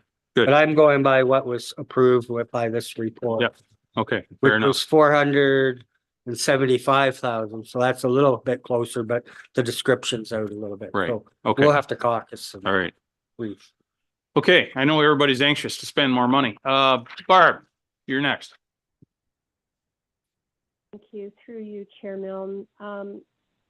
Out of a point of personal comfort, if when we're referring to another document that's not on the screen, I know that we should have been there in person, but it's a little hard to follow when you're, this line, that line, this road. If just as a comfort level to be able to follow along. I did want to just clarify, what are we voting on? just adding back microsurface and Road 24 rail trail, so 400 and. No, 400 and- we're voting, the Right. motion, as I understand it, is to include in the budget the $100,000 for microsurfacing of side road 15 from road 22 to 14, Mhm. and to also include 390,000 for road 22, which is side road 71 to side road 15. Those two items, Thank you, because, sorry? thank you. No, Yeah. thank you. That'll total I'd heard a lot of, $490,000. Right. That'll total Thank you. $490,000 back into the budget, but they will be funded from the sale, well, from reserves in the short term, but once the two gravel pit farms are sold, those funds will be used to reimburse the reserves for the total of that extra project. Thank Jason. you. Now I have a question. Oh, okay, go ahead with your question. Go ahead, Barb. Sorry. And thank you. There was just a lot of things, well, let's add this back and let's add that back but now I know what I'm voting on. I would want to make sure that it's very clear that when we're adding these, I'm not unsupportive of these two items, but when we start adding things back in, to understand where it's going to be funded from, as you said, Mayor Milne, and the impact on the tax rate from each of those items, because it's we start adding in all of the deferred items from Public Works, it's another $1 million. And that's, 160,000 is a 1% tax hike. Yes, we're hoping to sell property. I would like to just ask that when it comes back in 2 weeks, we understand the change from what was proposed, any changes from today going forward, and the impact. And I will support the motion that's being proposed at this time.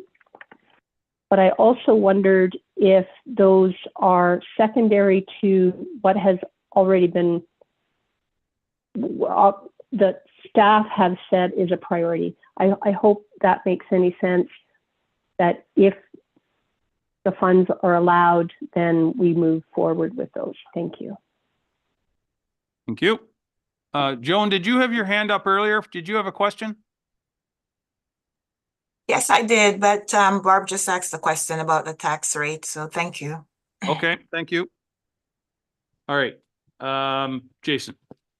Well, I guess maybe I said that wrong. I was hoping if it was funded from reserves, it wouldn't change the tax rate. Am I? No, it wouldn't. No, that, That's okay. correct. that was- You're yeah, correct. Yeah, okay, You're that's correct. Yep. And then use that, yeah. So with my motion on the floor, did we already vote on it? Nope. No. Since there's already a report, can I add 15 to it now just to get it done? If the mover and seconder are okay with that, I'm Like fine. from 8 to 12 and we're done with it? Yep.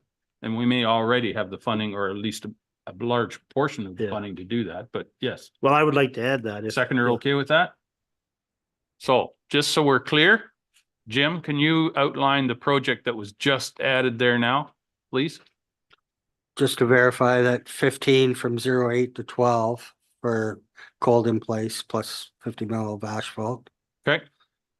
Everybody understand that? Barb and Joan, you're clear with that one? That's been added to the motion?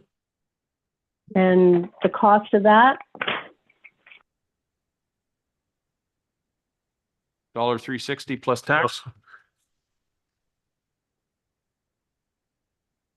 Jim's looking. this is all assuming we sell the properties.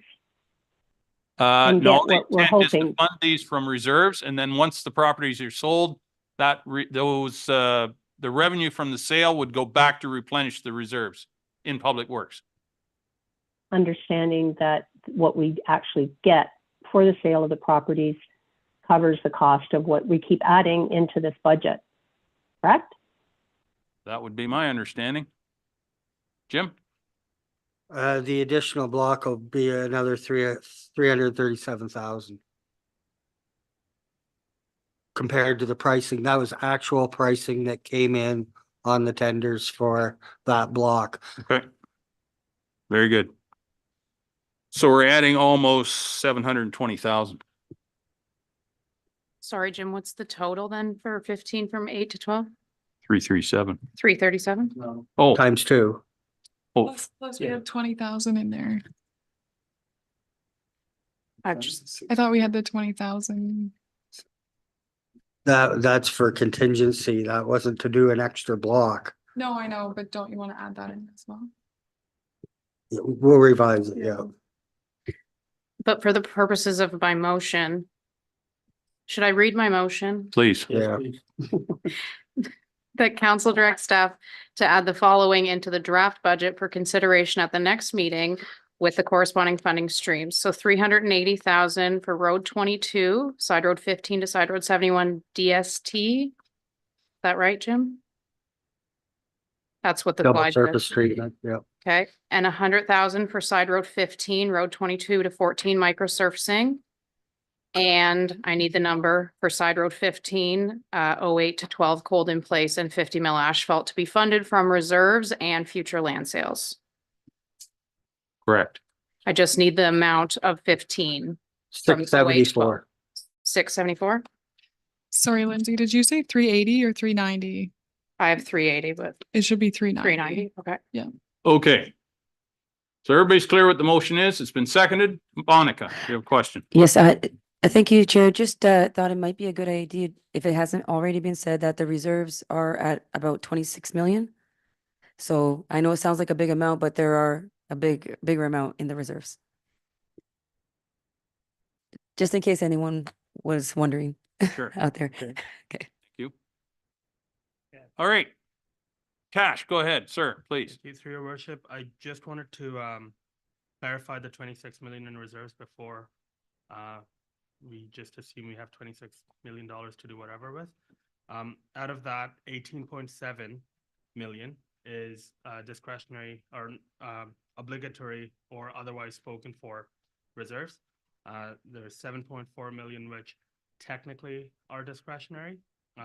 However, in some cases, it is items that council has been putting money away for some time. Right. So it's not, we don't have a blanket 26 million to pave all roads, unfortunately. Really? That is indeed unfortunate. But thank you nonetheless. Excellent. Good to keep in mind. Okay, so again, this is just going to revise the budget. So when it comes back in 2 weeks, it'll be included, but the changes will be noted so that we can make sure we understand and what's changed was intended to be changed. Jason. And it won't be a tax hit. It's No. when it's coming, yeah. Correct. What I mean. Correct. All right. Any further questions? Barb, you have your hand up. Go ahead. I lost audio for a moment. Mayor Milne, are we still on the amendment that Councillor Rice proposed? Yep. And, It was a okay, friendly amendment. I included it in the motion. okay, but we're not finished discussion, correct? Nope, that's right. Could, after we have this vote, could we have a short recess? We've been Sure at we it can. 2 You bet. hours. Thank you. I'll use that as the incentive to stop the debate. Thank you. Thank you. Yeah, but read it again just to be sure, please. Okay, so we have a motion on the floor that council direct staff to add the following into the draft budget for consideration at the next budget meeting from the corresponding funding streams. 390,000, which is for Road 22, 15 to 71 double surface treatment. 100,000 for Side Road 15, 22 to 14 microsurfacing, and 674,000 Side Road 15, 08 to 12 cold in place, and 50 mil asphalt to be funded from reserves and future land sales. Everybody's understanding? I'll call the question. All those in favor? That is carried. Let's recess for, it's 10 after, 11 after 3. Let's recess to 3:15.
Oh, that's all right.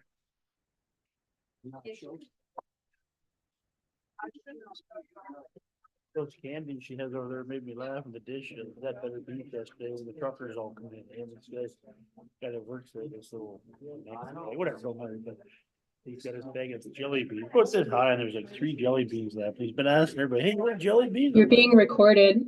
Yeah, I'm not gonna, I don't think everybody's touched those last 3. Exactly. Exactly. Dirty old guy. Oh, thanks. Yeah. Oh, come on. Okay, we'll bring the meeting back to order.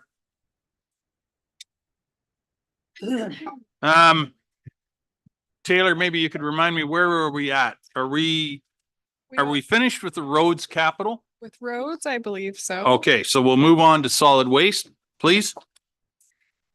So the first line is a debt repayment for the 2003 system startup of $167,000. The next line item is the roll-off bin 140 yard, 17,500, with a mix of funding through taxation and restricted reserves, which in this case are DCs. The carts for 60,000 offset by the sale of bins in the operating budget. A collection truck for 423,000, funded through reserve, sale of asset, and the majority being taxation. And then the Dundalk transfer station redesign for $15,000, which is funded through taxation. Any questions on that? Martin? Thanks, Brian. Jim, the roll-off bin, you said if you open up another day, you'll have to do that instead of longer hours because the bins get filled up more. So would I'd keep that in, but would that be, would 2 be better for you, or the roll-off bins? Jim? Yeah, so this bin here is, since we've changed our producer responsibility program with Blue Box. Before, our 40 yarders at some of the transfer stations were open, like in Egremont, for you throw your cardboard and stuff in. Now with the new program, they won't accept it. It has to be covered. So like the Dundalk one, it has the sliding doors. We also offer that service at Maple Grove Trailer Park, which is a divide. It's garbage one half, recycling in the other, but we're adding another one to have for Dundalk, Egremont / for Blue Box collection, enclosed roll off bin. Okay. Yep. All right, moving on to cemetery. So there's a beautification project put forward for $10,000 to be funded through reserves.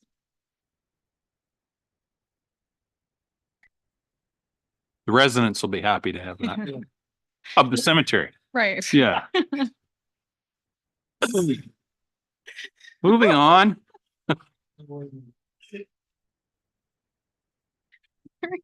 Stop, Cash. Leave me alone. Okay. For A little wastewater. punchy here.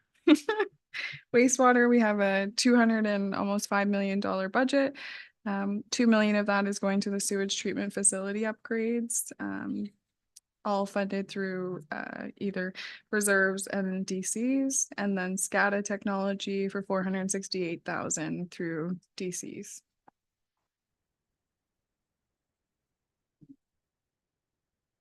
Water. Moving on. Okay. So these are mostly all debt repayments, coming from reserves, for the well D5 and Main Street, the water tower, Ida Street South, Victoria to Hanbury, and then 250,000 in future year funding for Main Street West pre-design.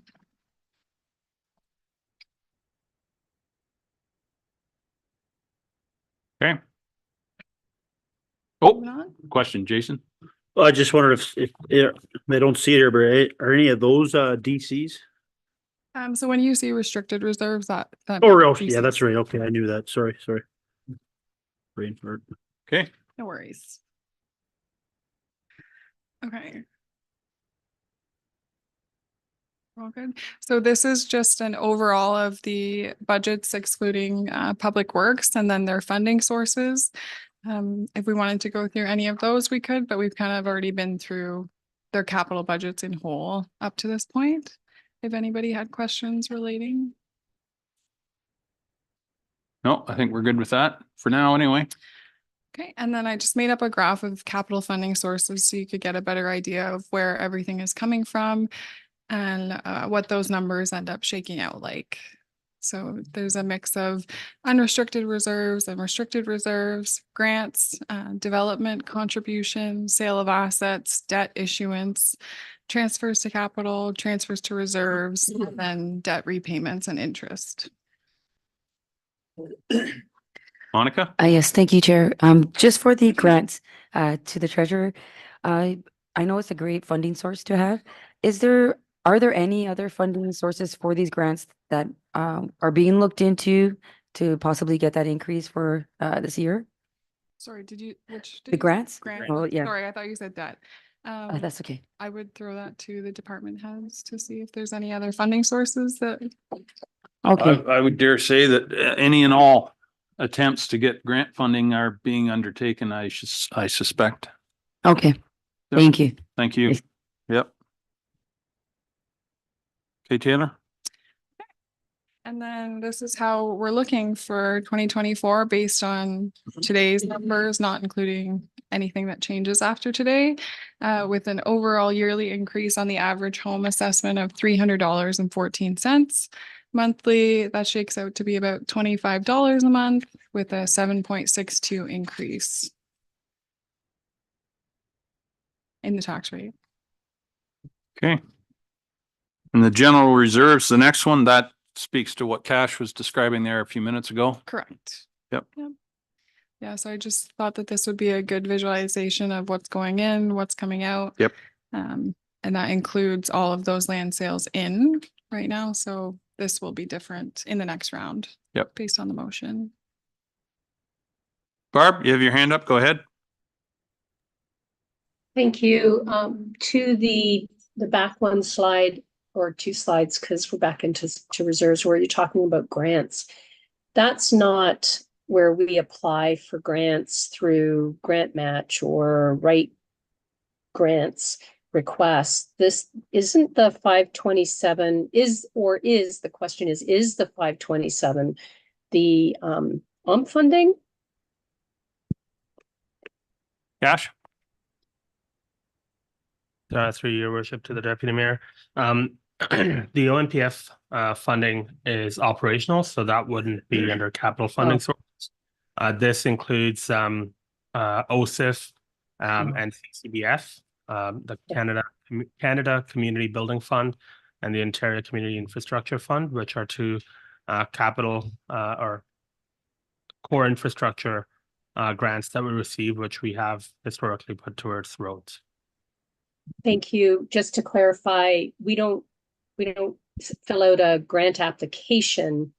That's provincial funding that we qualify for based on a certain formula. That is correct. Thank you. Okay. Jason? Just where we go back to the capital budget there in the industrial land, I guess maybe it's for Dina, I'm not sure, like, is the road still supposed to be built this year? And we were talking about MTO entrances and stuff like. Yes. I just kind of tie it all timeline together. has moved a little bit to, we're hoping by the end of 25 that we'll have that done. So we're advocating for better timelines. At this point, it looks like it's about 2 years to get an intersection done. And there's some other work, but it looks like we are into 2025 when that road, the bypass road, will start to be built and be built potentially into 26. Right, Deb?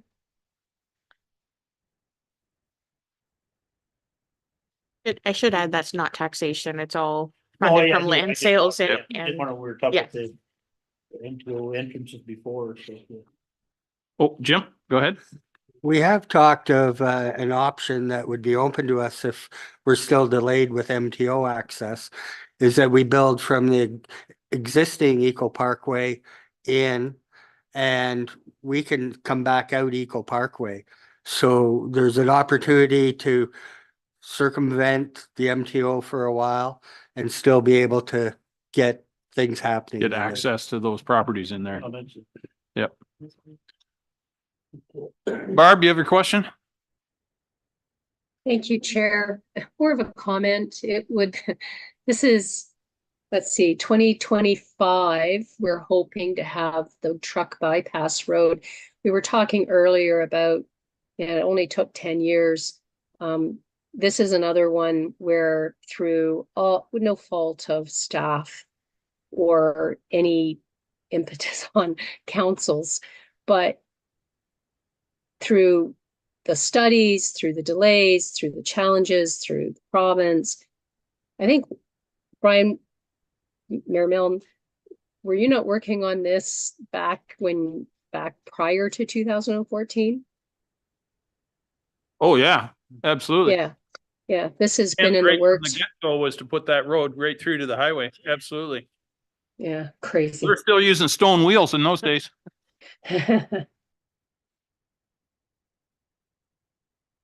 All righty. Square tires. Yeah, that's right. Yeah, they were on sale. They were just, anyway, I'll stop. Taylor, moving on to debenture summary. So as of right now, we just have 2 loans. The one through CIBC is going to be at the end of its life in 2026. And then through Infrastructure Ontario, we have an outstanding balance of 2.5 million due in 2029. And then I just put a little blurb at the bottom to show the annual repayment limit per Ontario. So it's own source revenues multiplied by 25%. And then the limit for annual debt, principal, and interest payments. So that's what that formula equals. So then I just put the formula in there to show that we are well within that payment amount for the year, with our payment being 377,000 for 2024. Great. Thank you. Further considerations to impact tax rate. Well, we've pretty well spent the sale of property money. Any discussion on that? Or Taylor, do you have any points in there? So I think in discussion with Akesh, there was 2 properties remaining within that 885,000 that are currently under admin, not under public works. Just as a point of mention. So those are still up for usage, I guess you could say, or to keep in reserves. And then there's also the alternate implementation of the organizational review, which I believe you have been through this morning, which would further reduce the taxation rate by 1.17% down from 7.62. So about 6.5% would be the final rate after that. And then there's some items remaining that we didn't get to. I think we only got to public works items. So if any of the other items wanted to be added back in, we have to the right the impact that they would have on an increase in the taxation rate. Barb, I see you have your hand up. I've turned my video off because I getting garbled, internet unstable. I'm going to try and connect by phone, but I had my hand up with regard to the debt, and I wanted just to clarify the 2 million. Was that Main Street debt, and what debt are we incurring for Victoria Street? 2.8 million. Yep. So I'll just hand it to Akesh. Cash. Sorry. That is correct. It is for Main Street, the $2 million. For Victoria Street, we haven't issued any debt as of yet, mainly because there hasn't been a significant amount of invoices accumulated for that. So We have not issued any new debt for that, even though I believe in 2023, it was a $5 million project that was funded through debt issuance. We haven't really completed the project, so we're waiting for project completion or getting close enough to project completion so that we can make a fulsome debt issuance for that. And I think that answers the question. Does that answer your question, Barb? Yes and no. We haven't issued the debt, but we do have a plan to issue another 5 million in debt to pay for Victoria Street. That is correct. Thank you. Okay.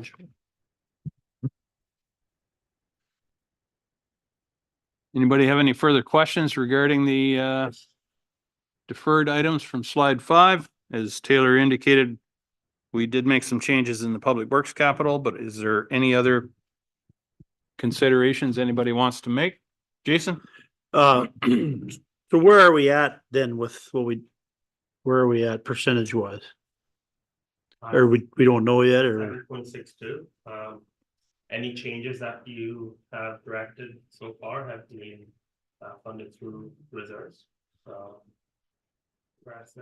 But with ours this morning, or could we talk about? So if council would like to direct that we implement the alternate implementation of the organizational review, we could bring that back at the next meeting, and that would reduce the budget by 1.17%. So is it assumed that that change will be made for the next draft? Or do you want a motion? I intend to make that change. If council would like to direct, that's fine. I will put it into the next draft. Monica? Yes, I would support that. Okay, is there a seconder? Jim? Joan, you have a question? Yes, sir, through the chair. Back to page 5 on the slides. I would just like some explanation of fire department, what public education wages includes and new recruit incident wages that we're deferring. Okay, just hold that, just hold that thought for a moment. We have a motion on the floor regarding the implementation of the org review that was accepted this morning. So if no further questions, I'll call the question. All in favor of including that in the next draft? That is carried. Thank you very much. Okay, so Joan has a question directed to the chief, I presume, Joan? Yes, chief? Through the chair, so public education wages, we have never paid for pub ed. It's always been offered by our members for free due to the increased training workload and call volume. We sort of are having a harder time trying to find volunteers for certain events. And when we checked around neighboring departments out of Gray and Dufferin County, only one department didn't pay for pub ed as well. So that would be an additional something we've never done before. Does it need to be 8,000? No, I think it probably could be reduced to about 5,000. And then the new recruit incident wages, currently new recruits after their training, once they're able to start responding to calls, they get a flat rate of $200 a year for one call or 50 calls that they show up to. So the idea for the new recruit incident wages was to pay them at a minimum wage until they're off their probation. And the $9,500 was just a number we put by one of our higher attendance recruits from last year, and got that number times by 7 recruits. But that's, in all fairness, 9,500 probably won't be that exact number. It might be a little bit less. So, and the truck check wages, sorry. Through the chair, truck check wages, we were doing monthly truck checks where the volunteers would come in, go over all the equipment and get familiar with it, as well as, so you're doing your brake checks, you're doing your equipment checks, small engine checks, and it just for cost savings, it was deferred that full-time staff can do it during the day if needed to save some money. There's also other ways that could be done to reduce that cost as well. Thank you. Thank you, Joan. Barb, you have your hand up? Thank you. And Sorry, Joan, were you not done?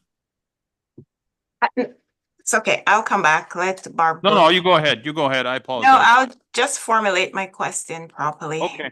All right. Barb?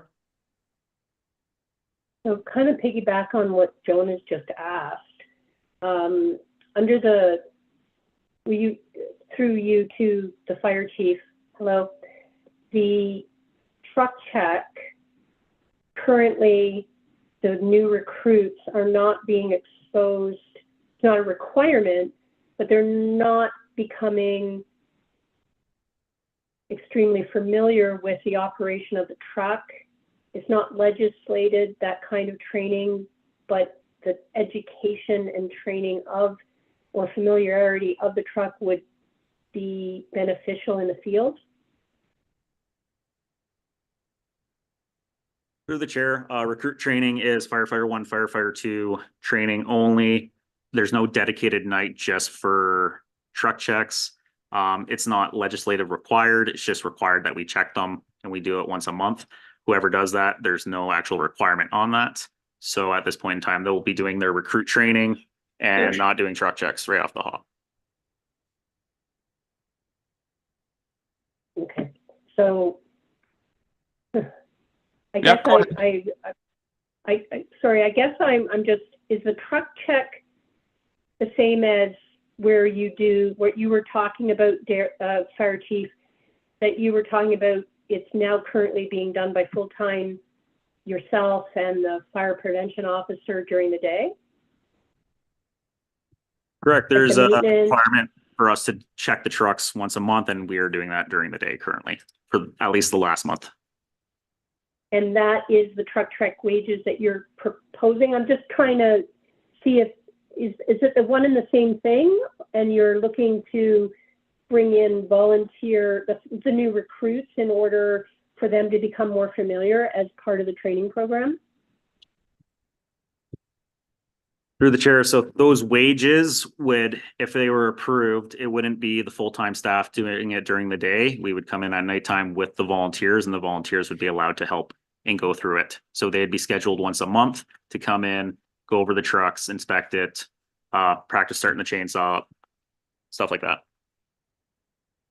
So additional education and training that would serve the department down the road in a more, it would just give them more education about the actual truck. Thank you.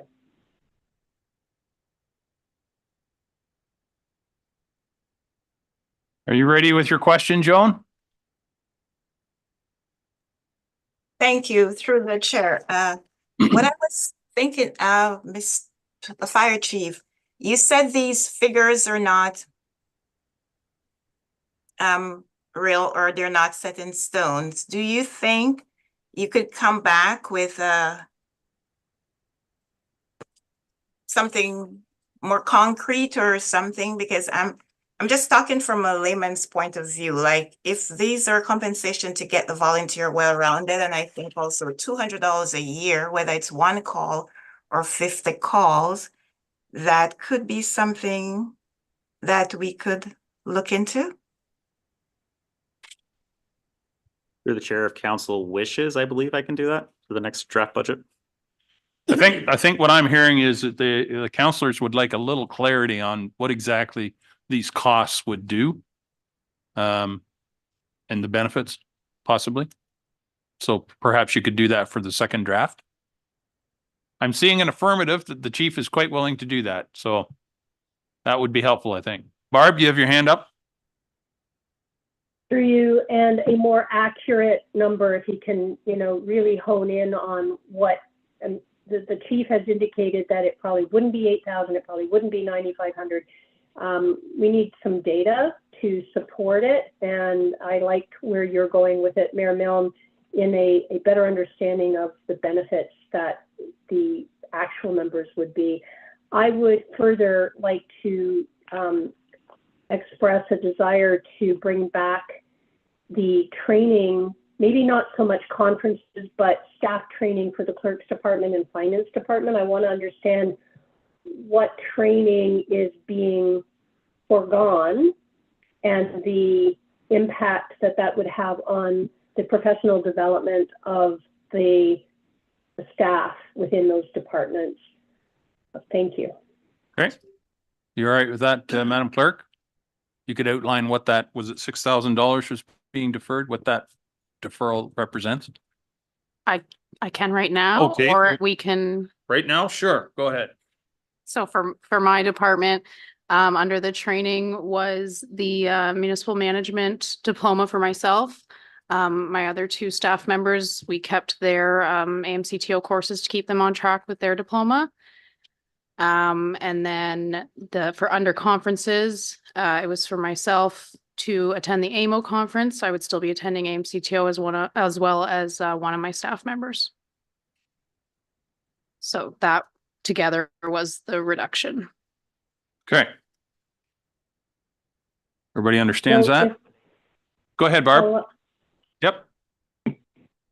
so the $6,000 reduction was you attending AMO conference, but we have with removed your management leadership. I'm sorry, there was a lot in there, and you're going to continue with the AMCTO conference for yourself and one member. But I want to know what of the training, as long as we are, I'd like to know how that impacts the professional development of the personnel in your department, yourself included. Was it over and above? And, you know, is there any compromise there, as well as the $600 reduced staff training and finance? So we'll deal with the clerk's department first. It's in the grand scheme of things, we just added back over $1 million in roads, and we're quibbling about $6,600. That is important in the development and retention of our staff. So what I'm going to suggest then is the clerk bring back a very brief report at the next budget meeting outlining what that $6,000 and the impacts of drawing that back. Is that agreeable? I know. That's agreeable. Is it agreeable to you, Madam Clerk? I can get it done. Yep. All right. Very good then. So I can speak to the $600 in finance. That was reducing my own training, as I'm not sure if council is aware, but I'm pregnant. So I've taken on as much training as I feel I can, planned up until June. And then after that, I thought, I don't think I want to do anymore. For 2024. So I don't think I don't know need what to do with add an that. admission like that, but okay, that's good news. I don't think it needs to be added back in, but I could, so that there's not a variance for year over year for next year. Great. Okay. Very good then. Barb, your hand is still up. Go ahead. Well, I guess congratulations. That's quite an announcement. And I can understand. So you voluntarily feel that you wouldn't be able to utilize that staff training, and therefore it's not necessary. It's not necessary to add it back in. So thanks for that clarification. I've got, to be clear, I've gone to the rest of my staff and they put forward everything that they want, and we've discussed together what we think is appropriate for the year coming. And I feel that the training budget is quite healthy in the finance department for the year. Very good. Awesome. Thank you very much. Okay. Any final words, Taylor?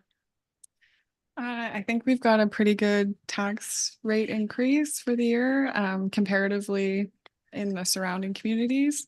I think that we'd be around 6.5 with the Changes made. with the change in the org. Yep. So I'll leave it with you guys. Okay. So we'll see the changes on the 21st. Yep. The draft changes again, and we'll go from there, I'm sure. Jason, did you?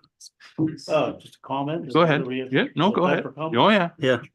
So we're sitting around the 6.5 then right now. Yep. So I guess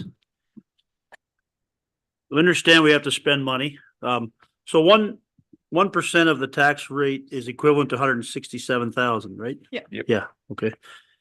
So where I'm coming from, the inflation rate right now is what, 3.4 or something? And we're right around there, something like that, like. You know, times are getting tough for everybody, and I know I'm sounding like a broken record. I'm not meaning to put staff down. If you do a good, if you're doing a good job, I appreciate it, and I have no problem paying you. I guess I would throw a challenge out to you before the next one. $167,000 is 1%, so we're at 4 or 6.5 now. So to get up, what's that? We're at 7.62. Thought you just said 6.5. Oh, after any reductions, but currently we're at 7.62. But we are reducing that. The changes will come back at 6.5 for the next meeting on the 21st. Yes, yeah, but we're at, okay, right. Yeah. Yeah, Tomato, tomato. yeah. But we are gonna, at the next meeting, we're gonna be at 6.5. Yes. Yeah, okay. So $167,000 is 1%, so I guess probably all laugh at me and leave, but I challenge you, everybody, every department maybe to go back and see. I would like to see it around 4.5%, to be honest with you. We're sitting here, we'll tell you how it is, so 2%, you know, what's that? $400,000. I don't know, I'm just trying, I'm putting it out there, a bit of a challenge to see if we could go back and, like, times are tough for people, so see if we could shave it off a couple percent, and I'd be really happy with that. But it's just I'm putting it out there. If we can see what we could do. Yeah. Is there anything just for our own that we can go back to the table? Is there anything that you saw in the budget that you thought you could give direction on? No, not well, we gotta be out of here at 4, so.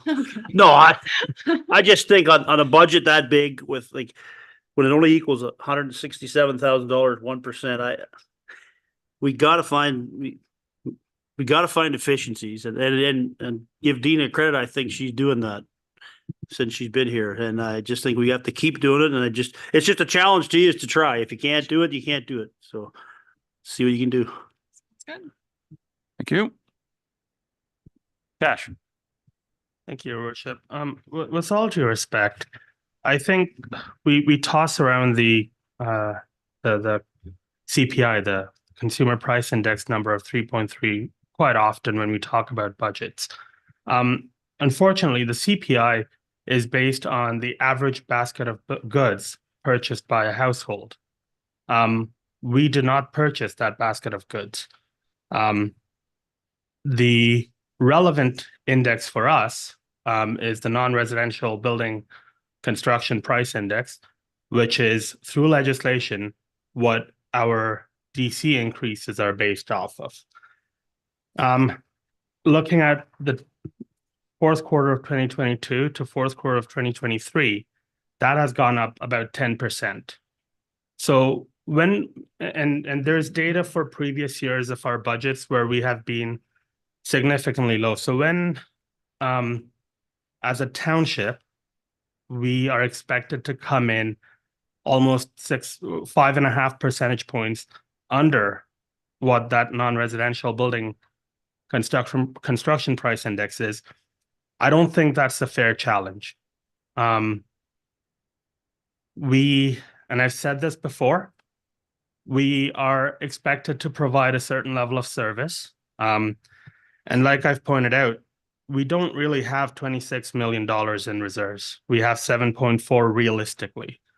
Grey Highlands has 6.3 in discretionary reserves, and their treasurer is trying to impress upon their council how low that is.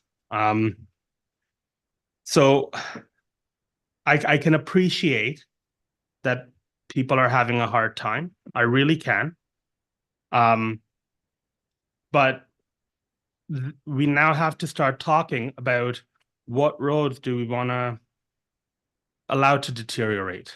We're in 2021, the Financial Accountability Officer for Ontario estimated that there was a $52 billion infrastructure deficit across Ontario. We're not even tackling that. So, I mean, I just want to bring that to attention. We are looking at a asset management plan deadline for 2024 and for July 1st, where we have to figure out what level of service we want to provide. For 2025, we have to figure out how we're going to fund that level of service. So all these decisions have lasting impacts on the level of service we provide, and the level of service we can afford to provide. And I just want us to keep that in mind. And even as constituents, we can either be upset with a higher tax rate now or upset at a lower level of service tomorrow. And obviously it's a council decision, and staff will follow it, but I just want to bring these technical aspects of legislation forward for your consideration. Thanks, sir. Dina. And if I could just tag on to that. When we first put our draft together, we were well over 13% blended rate, and staff worked extremely hard to bring it to a level that was palatable, lower than the municipalities around us at 7.62. We have done the work significantly reducing what we would have brought forward already. I don't know where we would cut, to be honest. So, I mean, if council directs us to reduce the tax rate to that level, we can come back with how we can do that, and it would likely be using up some of those precious reserves, which is where we would go at this point. So just to leave you with that as well. Okay, thank you. Jason. Yeah, I appreciate what you said, Cash. I understand. I guess I don't understand, and I don't come here and talk about what I'm thinking. I'm talking about what people tell me. Joe down there, Steve down there, Sarah, and you tell them they have to pay 7.6%, and we have to hire 5 or 6 more people. What am I getting for it? Maybe it's time we cut some services. Because there's only so much money. Oh, well, we get it from the Ontario government. We're going to get a grant. We're paying for it. Trudeau's taking all of our money up higher. Like we're paying for it. And I appreciate what you are saying too, but you got to hear what I'm saying and what the taxpayers are saying. Because we got no taxpayers. Guess what? They don't need none of us. And you know, I understand we're growing, but I've heard it for the last 6 years, 5 or 6 years here. Oh, growth's going to pay for this. Growth's going to pay for this. And I've seen the staff, and no offense to you, like I said, but you need it. Increase. And I'm not getting any better service. It's not doing nothing for me. So it's time maybe to cut some services and, you know, give the people a break. What are you going to just every year, 7, 8, 10%? People are going to, I don't know. I know it sounds like a broken record, but just, I guess, see what you can do. Yeah. Okay. Barb, you have your hand up. We're down to the last 5 minutes. We need a motion to go past. Yep, we're not gonna. Go ahead, Barb. We're good. I can appreciate what staff have done to bring it down. I totally appreciate what Akash Desai has indicated. And perhaps if we had been taking 5% over the last 20 years instead of holding it at or below cost of living, we might have been making a dent in our infrastructure deficit. I would like to remind whoever is listening that we're getting a lot of downloads. We lost, according to our CAO, approximately $320,521 in DC revenue because of a decision of the province to cut our DC ability to 80%. Next year it'll be 85%, the following year 90%. So, you know, maybe that is also a summary that staff could bring to the next meeting about how the funding formula from the province has consistently deteriorated, or what is it? It hasn't kept up with inflation. BC revenue is down. We can't, you know, selling property is great this year, but what are we going to do next year? I don't want to put forward a 6.5% increase either. But if we want to grow and to pave the roads and, you know, provide the road service, because when you're talking, Councillor Rice, Jason, you know, you're talking about the services, cutting services. What services are we going to cut out in rural Ontario when people are saying they get nothing anyway? I'm not sure what the magic answer is, but I don't know where another 400,000 would come from when we've already lost 320 from the province. Thank you. I'll get off my soapbox now. Okay. Thank you, Barb. And you're not wrong. There have been extensive downloads. Absolutely. Okay. I think we've pretty well beat this one to death today. Everybody, thank you so much for your efforts. It's been really good. We'll reconvene on the 21st to have another look at it. That meeting will start at 9. Budget starts at 9, and then council starts at 1. So we'll waive rules to get to the 1 o'clock budget, or the 1 o'clock meeting that day.